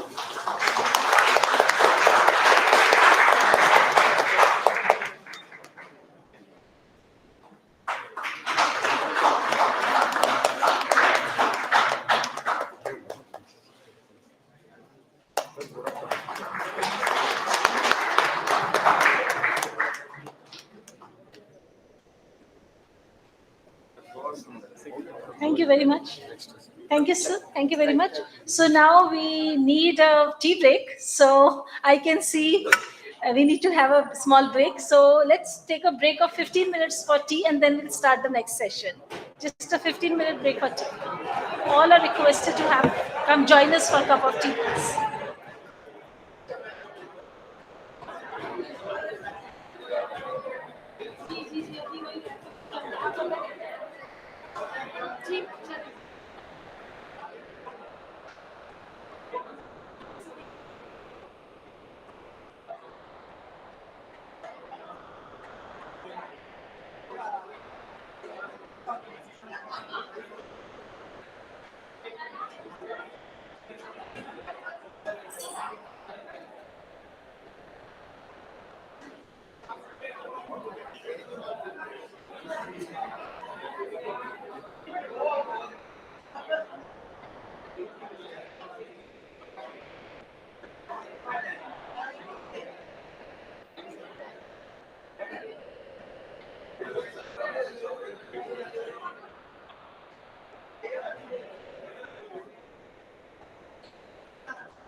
इधर से इधर का ना पुराना चीज click कर,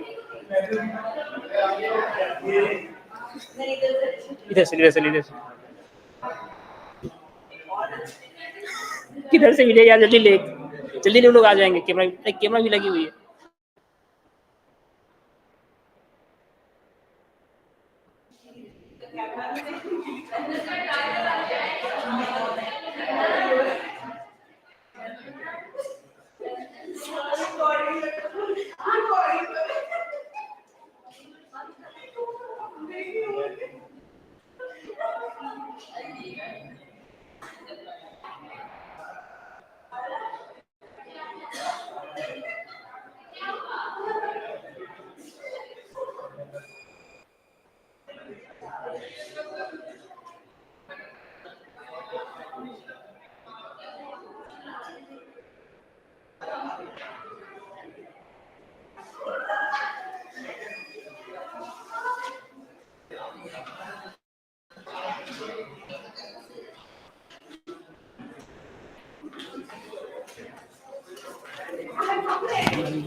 हाँ,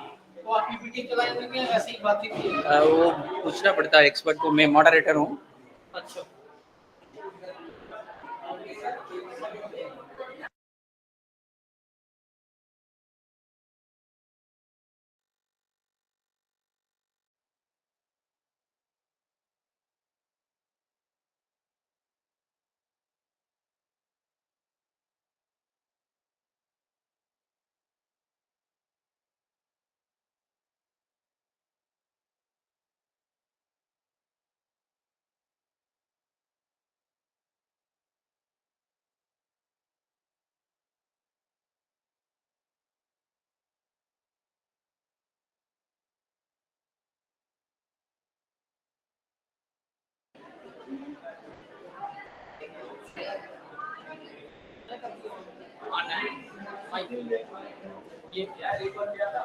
वो भी कर दी। वेट कर।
Good evening.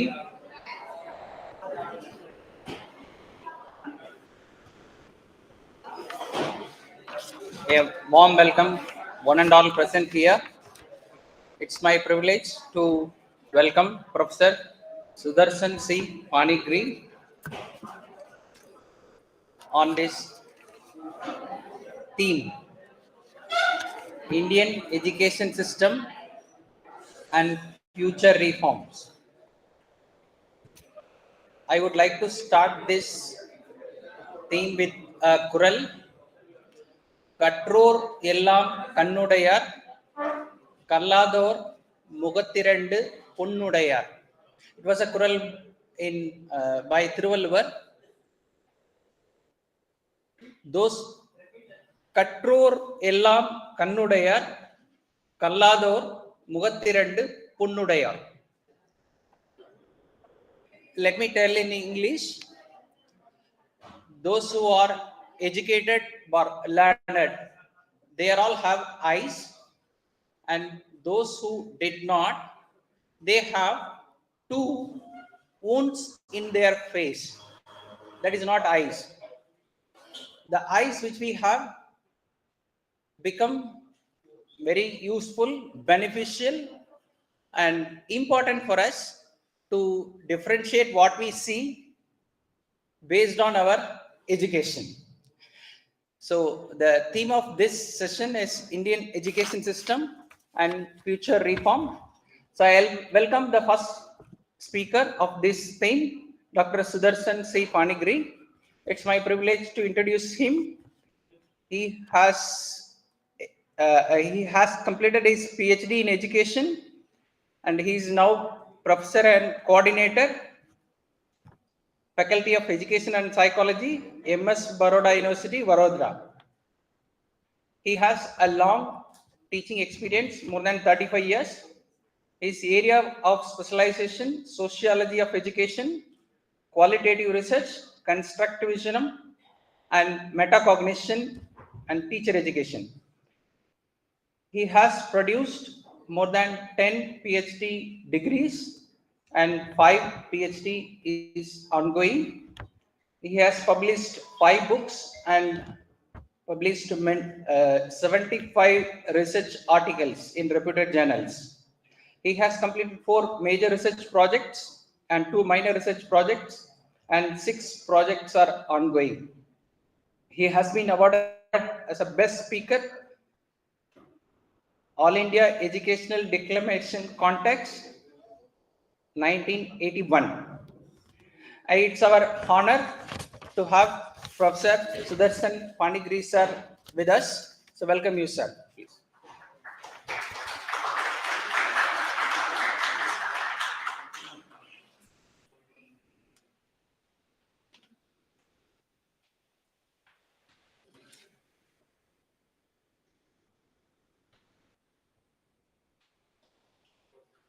Thank you very much. Very good afternoon to one and all. I should rather say it's good evening. I stand before you to speak on a topic on education reforms. At the outset, I must thank the Honorable Vice Chancellor and the organizing committee to have invited me for this wonderful seminar, Azadi Ka Amrit Mahotsav, on National Seminar on India's Achievements and Future Aspirations. I shall be, as told by the organizer, I shall be confining myself to education only.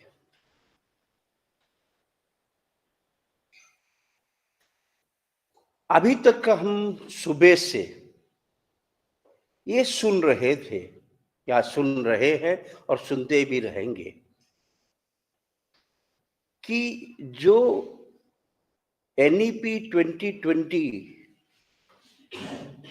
अभी की जो सरकार introduce किया, वो एक महत्वपूर्ण policy है. महत्वपूर्ण is a very I should say not a very appropriate terminology. मैं उसका एक इंग्लिश का अनुवादन बताऊंगा, बट उससे पहले क्या हुआ हमको सिर्फ ये बताया गया, और मुझे मालूम है यहां किसी ने नहीं पढ़ा होगा पूरा वो इतिहास, क्यों ऐसा हुआ और ये 2020 पॉलिसी को इतना महत्व क्यों दिया जा रहा है. ये थोड़ी सोचने वाली बात है. कोई बोल दिया तो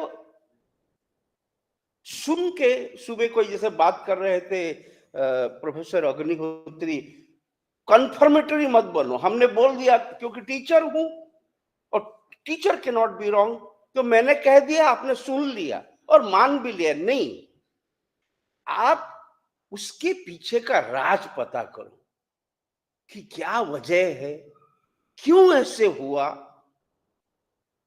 और ऐसा क्यों होना था।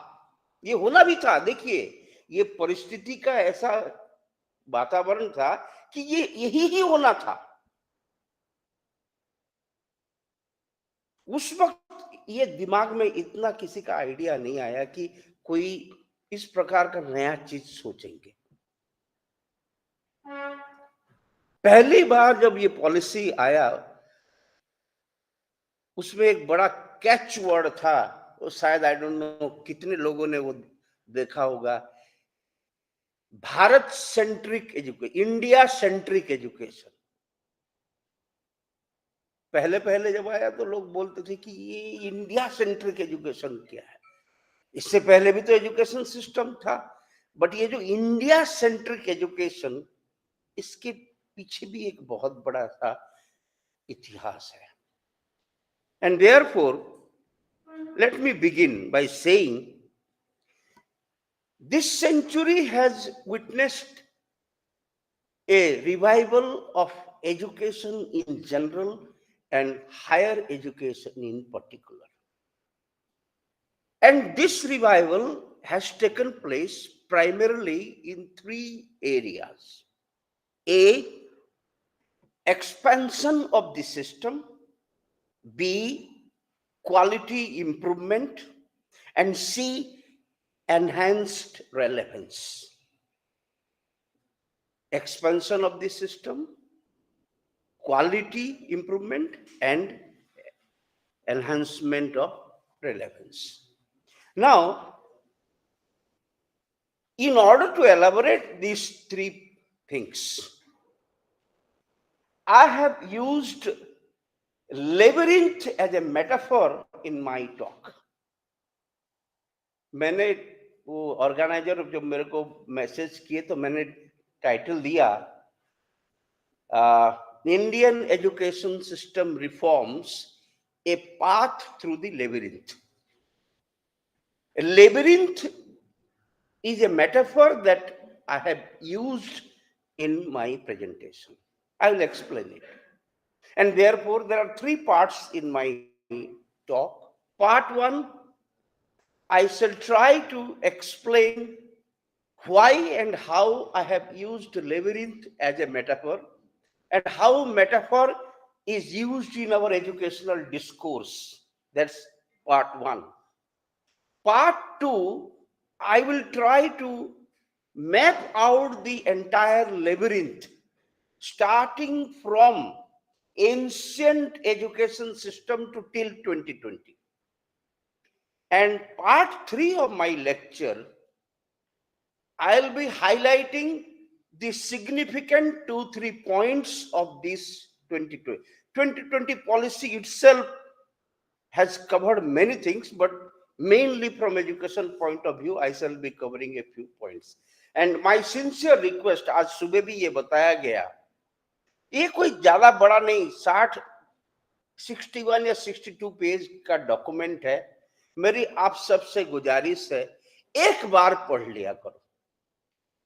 ये स्मार्टफोन हमको पूरा सत्यानाश करके रखा है। इसके चलते हम किताबें पढ़ना बंद कर दिए। We have actually stopped going to the library. Almost rarely, आप खुद इंट्रोस्पेक्ट करना, एक साल में आप कितना किताब पढ़ते हो? 95% of the students depend on teachers' note or things which are available in Google. All right? But all that is available in Google is not correct, my dear. और सही ज्ञान प्राप्त करने के लिए पैसे देने पड़ते हैं। जितने ट्रैश थिंग्स है सब अवेलेबल। इसके लिए ऐसा ऐसा जो सिग्निफिकेंट डॉक्यूमेंट है ना, एक बार पढ़ लो, ये जरूरी नहीं कि you should read only your text, your reference book, you should read such things also. हर जगह कोई भी इसके बारे में बात करेगा, so that you will come to know about it. Anyway, so part one, ये जो पॉलिसी इंट्रोड्यूस हुआ, इसमें 3 तरह के और 3 ग्रुप के लोग हमारे देश में मिले। पहला ग्रुप जो ओल्ड और ऑब्सोलीट ग्रुप, ऑर्थोडॉक्स, भाई हमें तो नहीं चाहिए। दूसरा जो लार्ज मेजॉरिटी है, और उसमें मेजॉरिटी में खास करके youth, they are vibrant and rejuvenated. And तीसरा जो ग्रुप है, जो धोबी का गधा, न घर का न घाट का, इधर भी हाँ उधर भी हाँ। So this 3 groups of people. But कुल मिला के आप देखोगे, इसके एक्सेप्टेंस ग्रेजुअली अभी आ रहा है, इतना सडन नहीं है ये। एक्चुअली धीरे का झटका जोर से लगेगा, means gradually, then a day will come, you'll realize, अरे what has happened, हम कहाँ थे और कहाँ पहुंच गए। So this national policy has actually created this. Now इसमें जो बदलाव आया है, हमारे एजुकेशन टर्म में हम 2 शब्द इस्तेमाल करते हैं, इनोवेशन और रिफॉर्म। ना तो ये, इनफैक्ट आई वुड यूज एक और टर्म, उसको मैं रिवॉल्यूशन बताऊंगा। वो क्यों, I will just explain. Innovation या रिफॉर्म जो हम बोलते हैं, इट इज लाइक, ये बिल्डिंग का स्ट्रक्चर है, इसका बेस, इस बेस को छोड़ के आप ये बिल्डिंग को डिसमेंटल कर दो, इसको एक रेक्टेंगुलर शेप में बना दो या कोई और भी बना दो, आपको ये नया लगेगा। तो जो अभी तक के चेंजेस हो रहे थे एजुकेशन सिस्टम में, वो बेसिकली क्राइसिस मैनेजमेंट का था। भाई अभी ये प्रॉब्लम आया है, इसके लिए कोई इसका उपचार ढूंढ लो, crisis management. Now 2020 policy has brought a revolution. Revolution इसके लिए, और रिवोल्यूशन तब आता है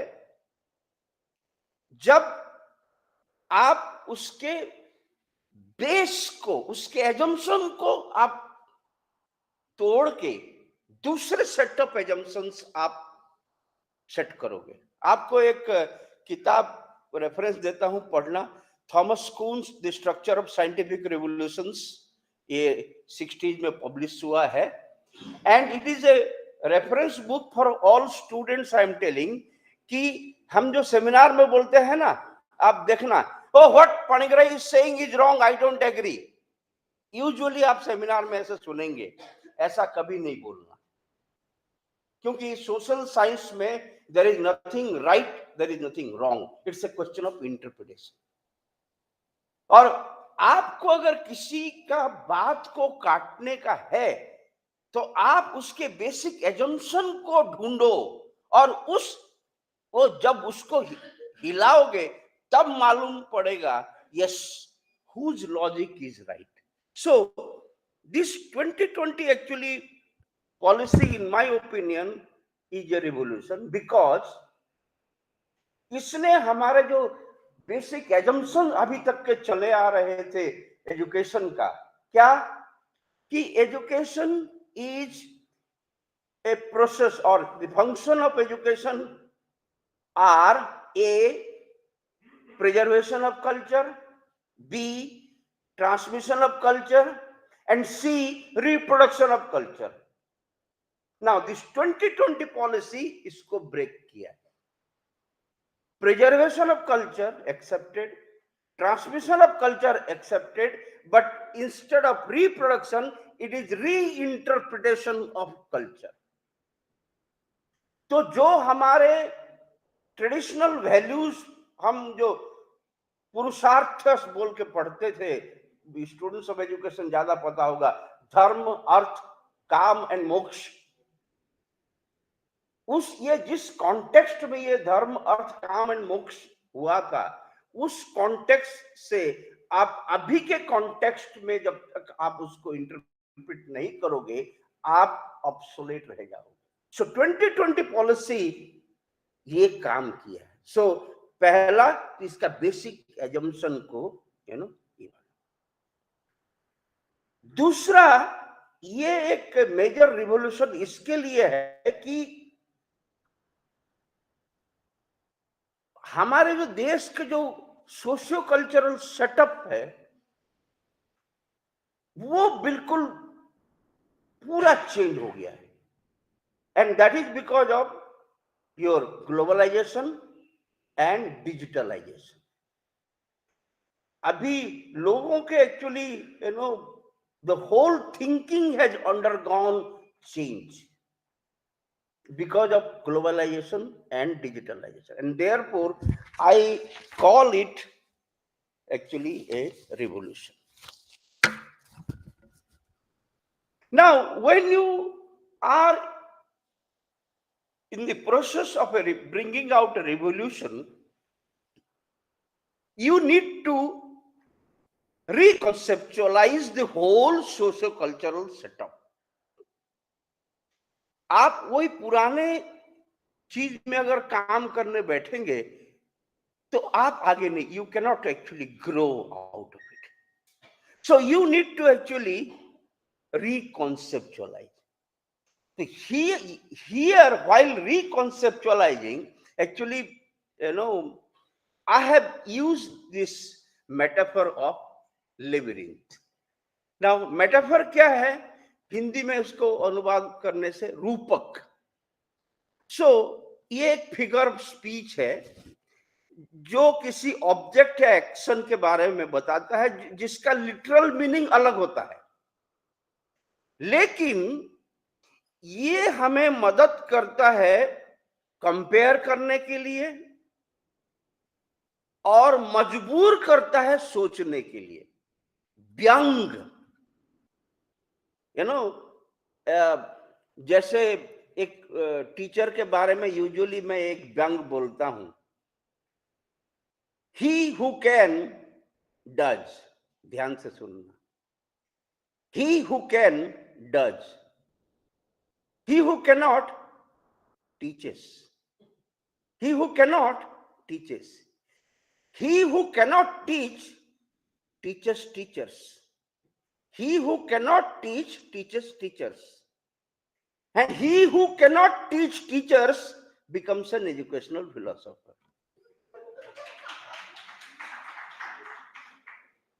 इसको बोलते हैं सटायर। तो ये जो आप मेटाफोरिक, आप एजुकेशन डिस्कोर्स में जब मेटाफर्स को इस्तेमाल आप करते हैं, ये आपको स्टिम्युलेट करता है सोचने के लिए। आप don't be in that air condition room में भी कि पॉलिसी तो बना दिया है मोदी सरकार तो कर देंगे, लेकिन हर किसी यहाँ जो बैठे हुए व्यक्ति को यह सोचना है कि मैं किस तरीके से क्या करूं तो इसमें कंट्रीब्यूट कर सकता हूं। क्या हमारा रोल नहीं है कि सरकार ने जो करिकुलम दे दिया वही पढ़ लेने का, सरकार ने जो सुविधा कर दिया वही करना है? हम कुछ कर नहीं सकते, हम अपने तरफ से कुछ नहीं कर सकते। कर सकते हैं, in fact professor Mahajan in his talk gave that idea that UPI, वो कहां से, वो तो सरकार ने नहीं दिया था ना, वो हम आप लोगों से ही आया है। And therefore actually it is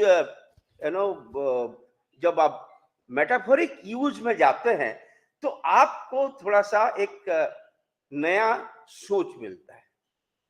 यहां एक छोटा सा 1-1.5 मिनट में आपको एक स्टोरी सुनाता हूं। और इसके माध्यम से ये बताऊंगा कि मेटाफर का ज्यादा प्रयोग हर व्यक्ति, हर स्टूडेंट को खास करके या हर टीचर को करना चाहिए अपने टीचिंग लर्निंग सिचुएशन में। वो ये है, उसका जो समरी है, दैट जितना भी हमारे जो ज्ञान है, मोस्टली जो हम पढ़ते हैं या ऑब्जर्व करते हैं, ये सब हमारे परसेप्शन का है, हम किस दृष्टिकोण से देखते हैं उसका है। और जो हमारे सेंसेस से जो हम ज्ञान लेते हैं, हम सोचते हैं वही ही फाइनल है, पर ये नहीं है। आपको, if you really are in search of truth, you need to have philosophical reasoning. तो ये स्टोरी एक ऐसा है कि इसमें 5 हिस्सा है और पांचों हिस्से का अलग अलग काम है। The first part of the story is कि ये एक केव है, गुफा, और गुफा में 3 व्यक्ति वो बचपन से बंधे हुए हैं। They are tied to a stone and there is a big stone right in front of them. और दूसरा हिस्से में शैडो, मतलब जहां वो बैठे हैं उनके पीछे आग जल रहा है, और जो रास्ता है एंड लोग जो आना जाना कर रहे हैं, जो ये नहीं देख पा रहे हैं, उनका शैडो आता है। And third is the game, इसमें गेम खेलते हैं। एंड फोर्थ वहां से एक निकलता है, फिफ्थ वापस हो ही जाता है। नाउ सो ये जो शैडो आ रहा है, यहां पे जो भी आया वो लोग देख रहे हैं कि उनका सोच ये है कि यही है, ये घोड़ा आया, हाथी आया, या मतलब कुछ लोग आए, या कुछ सन जैसा कुछ दिखा, मून जैसा समथिंग, जो भी चीज आया, and whatever they are seeing, they are, वो खाली एक शैडो है ना। सो क्या बोर होते होते ये लोग क्या करते हैं, दे प्ले ए गेम। अब वो गेम में बोलते हैं कि अब क्या आएगा, तो एक बताएगा नाउ दिस विल अपीयर। अगर जिसका बात सही हो गया उसको शाबाशी मिलता था, this is how they play.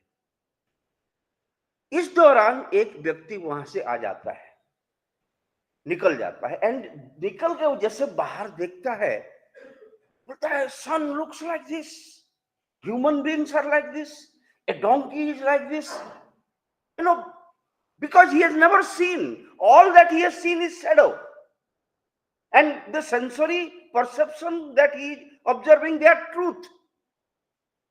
All right, now this is also truth. तो ट्रुथ तो हमेशा एकम सत्य, विप्रा बहुत वदंती, सत्य एक ही है। अगर वो भी सत्य है, ये भी सत्य है, तो सत्य क्या है? यहां पे एक्चुअली मैं आपको कहना चाहूंगा, there is nothing called absolute truth in this world. Even I can challenge to scientists also, there is nothing called absolute in this world, all truths are probable in nature. सत्य जो है एक ही है, but क्या है we never know. And satya is something that everybody wishes. Scientist आज बोल दिया, अब तक के इतने सारे चीज हमको बोल रहे थे एटम डिविजिबल नहीं है, अभी एटम भी टुकड़ा हो गया, अभी और कुछ आएगा। तो was that absolute truth? There is nothing. So the prisoner actually comes out, observes, and then वापस चला जाता है and tells his बाकी लोगों को। वो क्या बोलते हैं, बेवकूफ, यहां बैठ और जो हम बोल रहे हैं वो सुन और देख, नहीं तो तुझे मार देंगे। नाउ टिपिकली हमारे इसमें जो है ना, ये एकेडमिक ये में हम ये पार्ट में बहुत डरते हैं। इसी के लिए हम बोलते हैं कि जो कह दिया, हम अपने आप में कोई जिज्ञासा नहीं रखते। बिकॉज मैं बोल दिया I am final, so you have no scope to find out what is the truth. So actually, the students, or the present generation, जिनके ऊपर हमारे देश का उम्मीद खड़ा है, आप लोगों को ज्यादा इसके बारे में सोचना चाहिए। Yes, I have the ability. अपने आप को आकलन करो कि हम भी देश के लिए कंट्रीब्यूट कर सकते हैं। खाली एक सरकार नीति ले आया तो नहीं हो पाएगा, हमें भी उसमें पूरा योगदान देना चाहिए। सो ये जो मेटाफर जो मैंने बोला, ये एक्चुअली लेबिरिंथ वर्ड जो मैं यूज किया, वो क्यों यूज किया उसका मैं बताता हूं आपको। अभी आई विल ब्रिंग बैक, जब पहले बोला कि अभी तक के तो ये होते आया, अभी नया चीज आया, something very different. But actually why I call it labyrinth? Labyrinth, it's a kind of a maze, और मींस नॉर्मल लैंग्वेज में बोला जाए तो भूल भुलैया टाइप का। भूल भुलैया में अगर आप उसका एक ही डायरेक्ट है, अब उससे जाओगे तो पहुंचोगे, वापस भी आओगे, नहीं तो it's like there are 3 terms. वो तुम्हारा पजल जो होता है ना, पजल में एक ही सॉल्यूशन होता है, अगर एक पजल का 2 समाधान है वो पजल नहीं है। Alright, similarly labyrinth. तो आवर एंशिएंट एजुकेशन जो है वैदिक पीरियड में, वो ओरल ट्रेडिशन था। इसी के लिए I don't know how many of you know the other name of Veda was Shruti. मतलब उच्चारण लोग कहते थे, दूसरे सुनते थे और उसको ग्रहण कर लेते थे, because there was nothing written. वैदिक time I am talking of. वैदिक पीरियड प्राइमरीली प्रकृति के जो रहस्यमय चीज है उसका अन्वेषण करना एक actually was the primary aim of this वैदिक education. Understanding the secrets of nature. Because scientist क्या बोलते हैं कि जो भी आप डिस्कवरी बोल रहे हो सब है, only it is our human inability to actually discover that. Sometimes we are able to do that, but quite often we are not. Otherwise, जितने भी नॉलेज हम बात कर रहे हैं, ज्ञान जो है वो इसी ब्रह्मांड में ही है, प्रकृति में ही है। तो इमेजिन करो, ऐसा वैदिक टाइम पे ये चिंताधारा था जो अभी हम बोल रहे हैं, अरे we are looking at it strange, as if पहली बार हम सुन रहे हैं। That is why I told you reinterpretation. हमें आज तक के तोते का पढ़ाया गया था, या टांगे का घोड़ा। टांगे का घोड़ा ऐसा है ना, ताकि वो इधर ना देखे इधर ना देखे, सीधा चला जाएगा। नाउ दैट इज व्हाई वैदिक टाइम पे आपका ये जो बड़े बड़े ग्रेट यूनिवर्सिटीज, पर एक्चुअली प्रॉब्लम शुरू होता है मध्यकाल में। ये इतिहास को जो हम 3 भाग में जो डिवाइड करते हैं ना, एंशिएंट, मेडिवल एंड मॉडर्न, सबसे जो कुठाराघात बोलते हैं उसका अगर एक्चुअल वर्ड अगर आप देखोगे, मतलब ये मेडिवल टाइम में, ये मध्यकाल में सारे चीज ध्वंस कर दिए गए। उसके कारण ये है कि आप दुनिया के बहुत सारे देश ऐसे मिलेंगे जो आइदर ब्रिटिश कॉलोनी थे या फ्रेंच कॉलोनी थे या पोर्चुगीज कॉलोनी थे, और ये जो बाकी जगह था वो छोटे छोटे छोटे छोटे छोटे छोटे राज्य में। एंड क्रिश्चियनिटी इतना डोमिनेट कर दिया था कि इसका प्रभाव इतना ऊपर आ गया कि हमारे इतने बड़े बड़े एपोस्टल ऑफ लर्निंग जो था और उसमें जो ज्ञान हमको मिल रहे थे, हम उसको भी अनदेखा करके actually we were under this clutch. तो as a result what happened, मध्यकाल में सिर्फ दो प्रकार के ज्ञान अवेलेबल होते थे, एक थियोलॉजिकल, दूसरा मेटाफिजिकल। थियोलॉजिकल मतलब believing in supernatural thing, metaphysical means something जो common man cannot understand. During that time, because of the dominance of Christianity, the final arbitrator of truth was the Pope of the Church. अगर scientific way में कोई चीज आप उनको बताएंगे कि ये नहीं ऐसा है, no, the dispute has to be settled by the Pope, and what Pope says is the truth.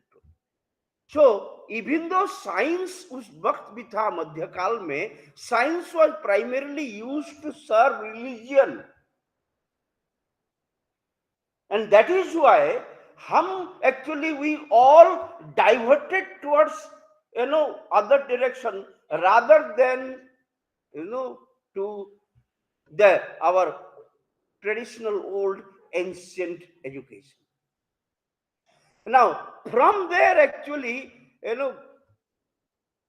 we come to the modern. Actually, as you all know, 16th century Britishers came, East India Company. East India Company came to trade and traded us, and therefore the whole what you call British education, actually it all began not in 16th century, sometime around end of 17th century, precisely 1813 say, if you look at history.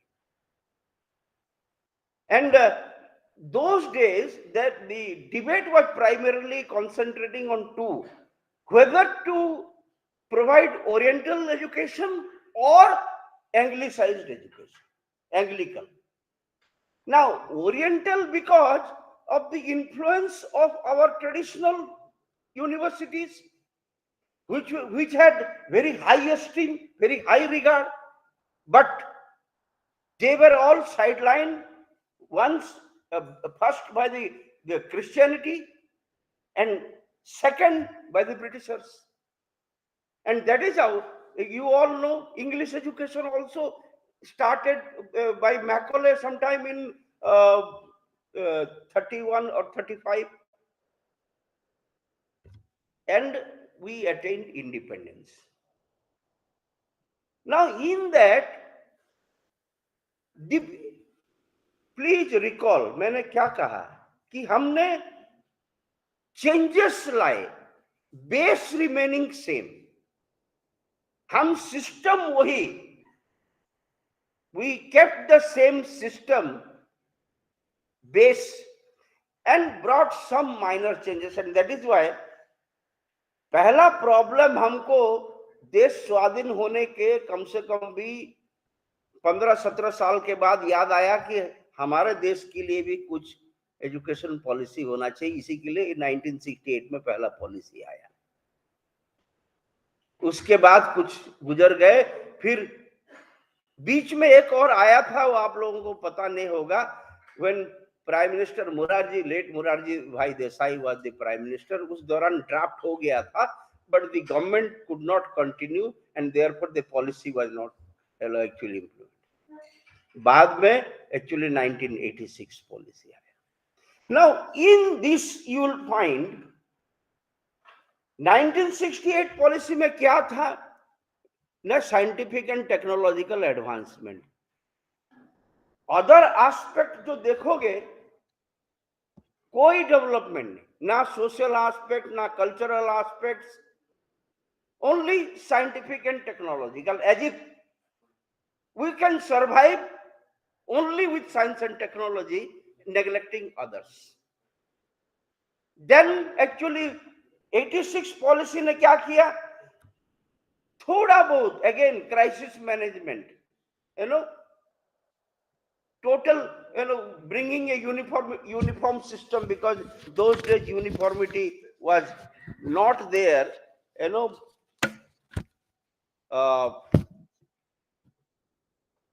एक तो पहला कि different states had different education pattern and therefore एक uniform ले आए.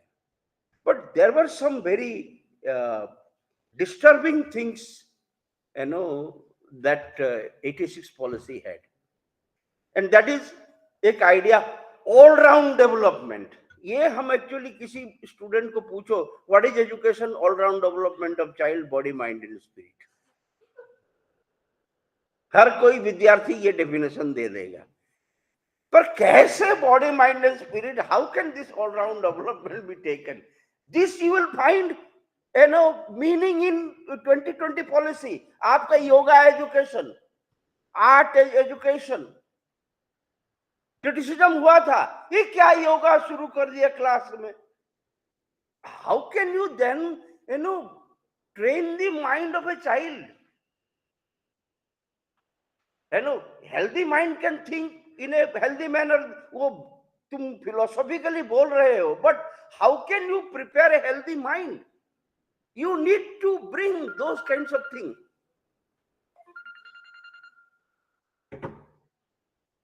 So actually there was another great backdrop of that 86 policy, that a rift between teachers and bureaucracy by introducing Indian Education Service. And सबसे important जो major, the idea that open university can never substitute for regular university classes. Let me tell you, this may be about 5-6 year old data, that India is the only country which provides maximum education to its masses through formal means. Otherwise, you go to any developed countries, they largely depend on your open distance learning. I still remember when this teacher education system was change was brought in 2014. I was there in that when Justice Burma report was debated, and one of the very senior professor vehemently said that this ODL B.Ed should be closed down immediately with immediate effect. See, depending on the history of that ODL system, जहां से शुरू हुआ, वो पत्राचार माध्यम से शुरू करके ODL कहां से कहां पहुंच गया. अभी Indira Gandhi open university is one of the top open university of the world. Its courses are worldwide recognized.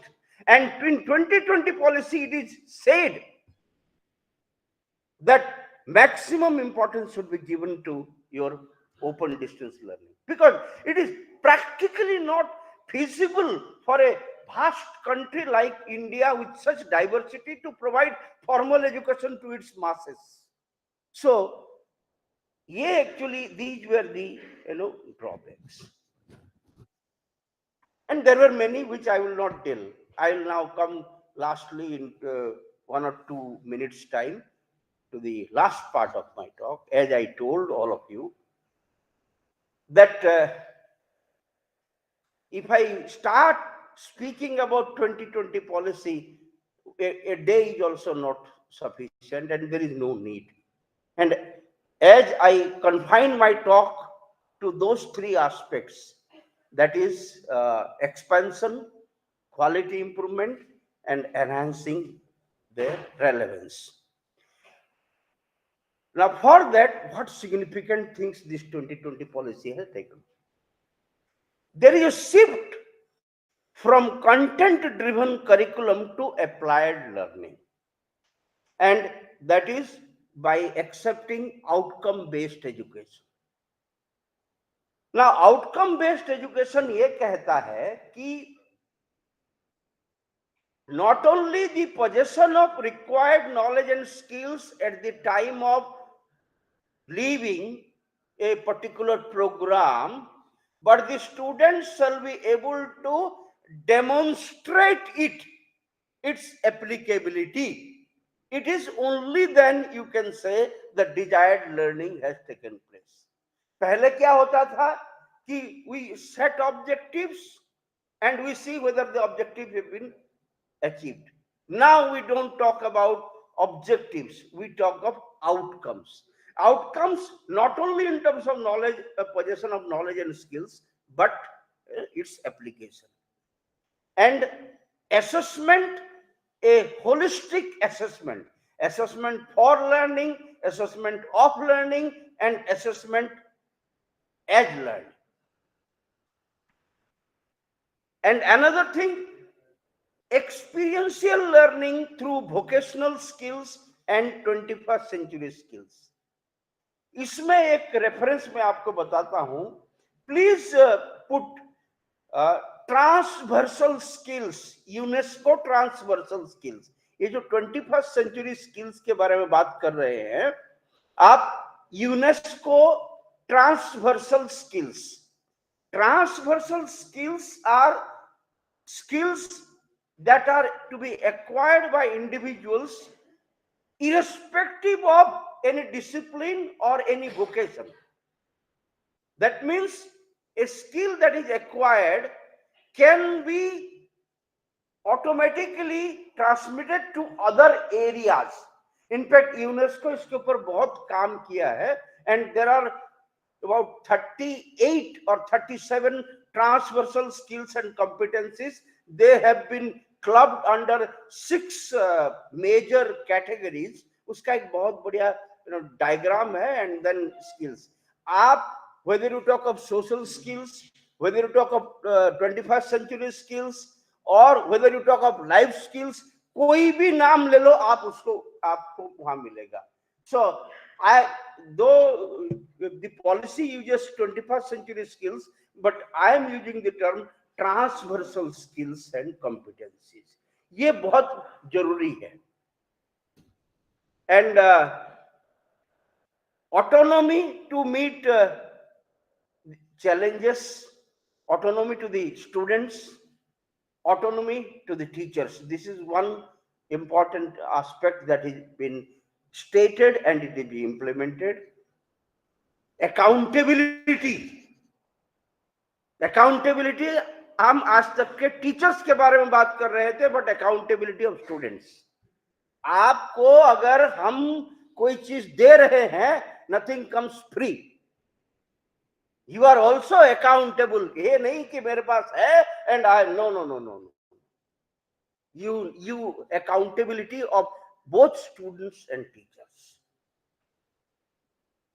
And establishment of world class universities. इससे पहले एक भाषण में वो और महाजन सर बोल रहे थे ना कि how means multinationals came. Actually, if I recall, about 15 years back, UGC से ऐसा कुछ या स्टेट गवर्नमेंट का ऐसा पॉलिसी निकला था. एक मध्य प्रदेश का एक जगह है, वहां पे मैंने कम से कम 10 इंटरनेशनल यूनिवर्सिटी देखे थे, board. That was exact time. It's about more than a decade back. Some policy actually was changed. As a result, outside institutions can come and start their one.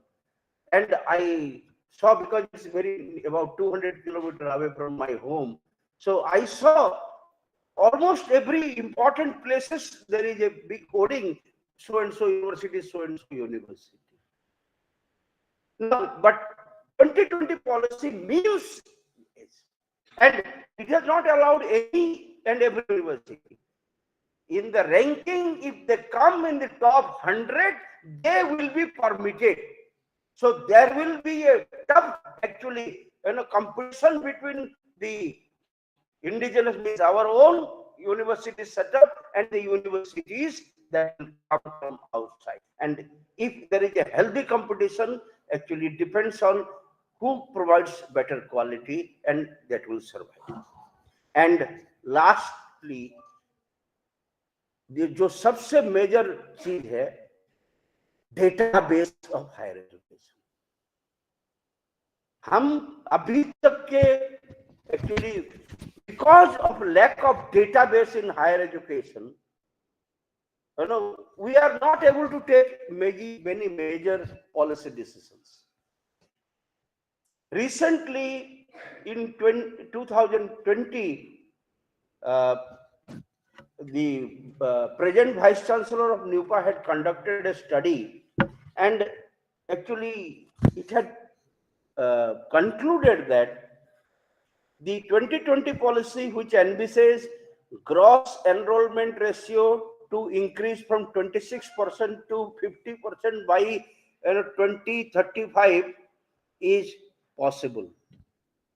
Even school enrollment ratio of 100% can also be achievable, and this is a report available in the net, and this is NEP 2020 implementation strategies, December 20, NIPA, and it is done by Varghese. In that, a lot of statistics is being given, and it says what the present policy, 2020 policy, has highlighted are not utopian ideals, but they are achievable targets. And therefore, we must admire, we must appreciate, and we must admit that the present government has really brought in a revolution, and we have to face this. एक शेर सुना के खत्म करता हूं.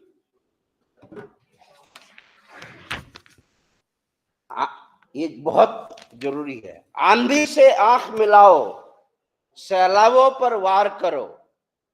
आंधी से आंख मिलाओ, सैलाबों पर वार करो. मल्लाहों का चक्कर छोड़ो, मल्लाहों का चक्कर छोड़ो, तैर के दरिया पार करो.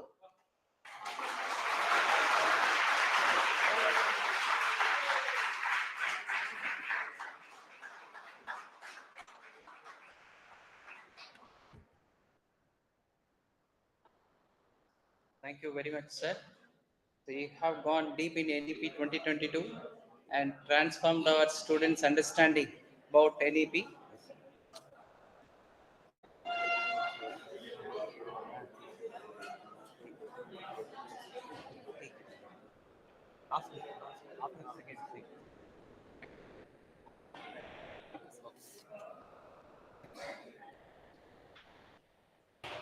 You have given a task to our students to read the 62-page document of NEP. I hope all our students would be doing justice for your request. So once again, I thank you, sir, for your thought-provoking speech. Our next speaker of today,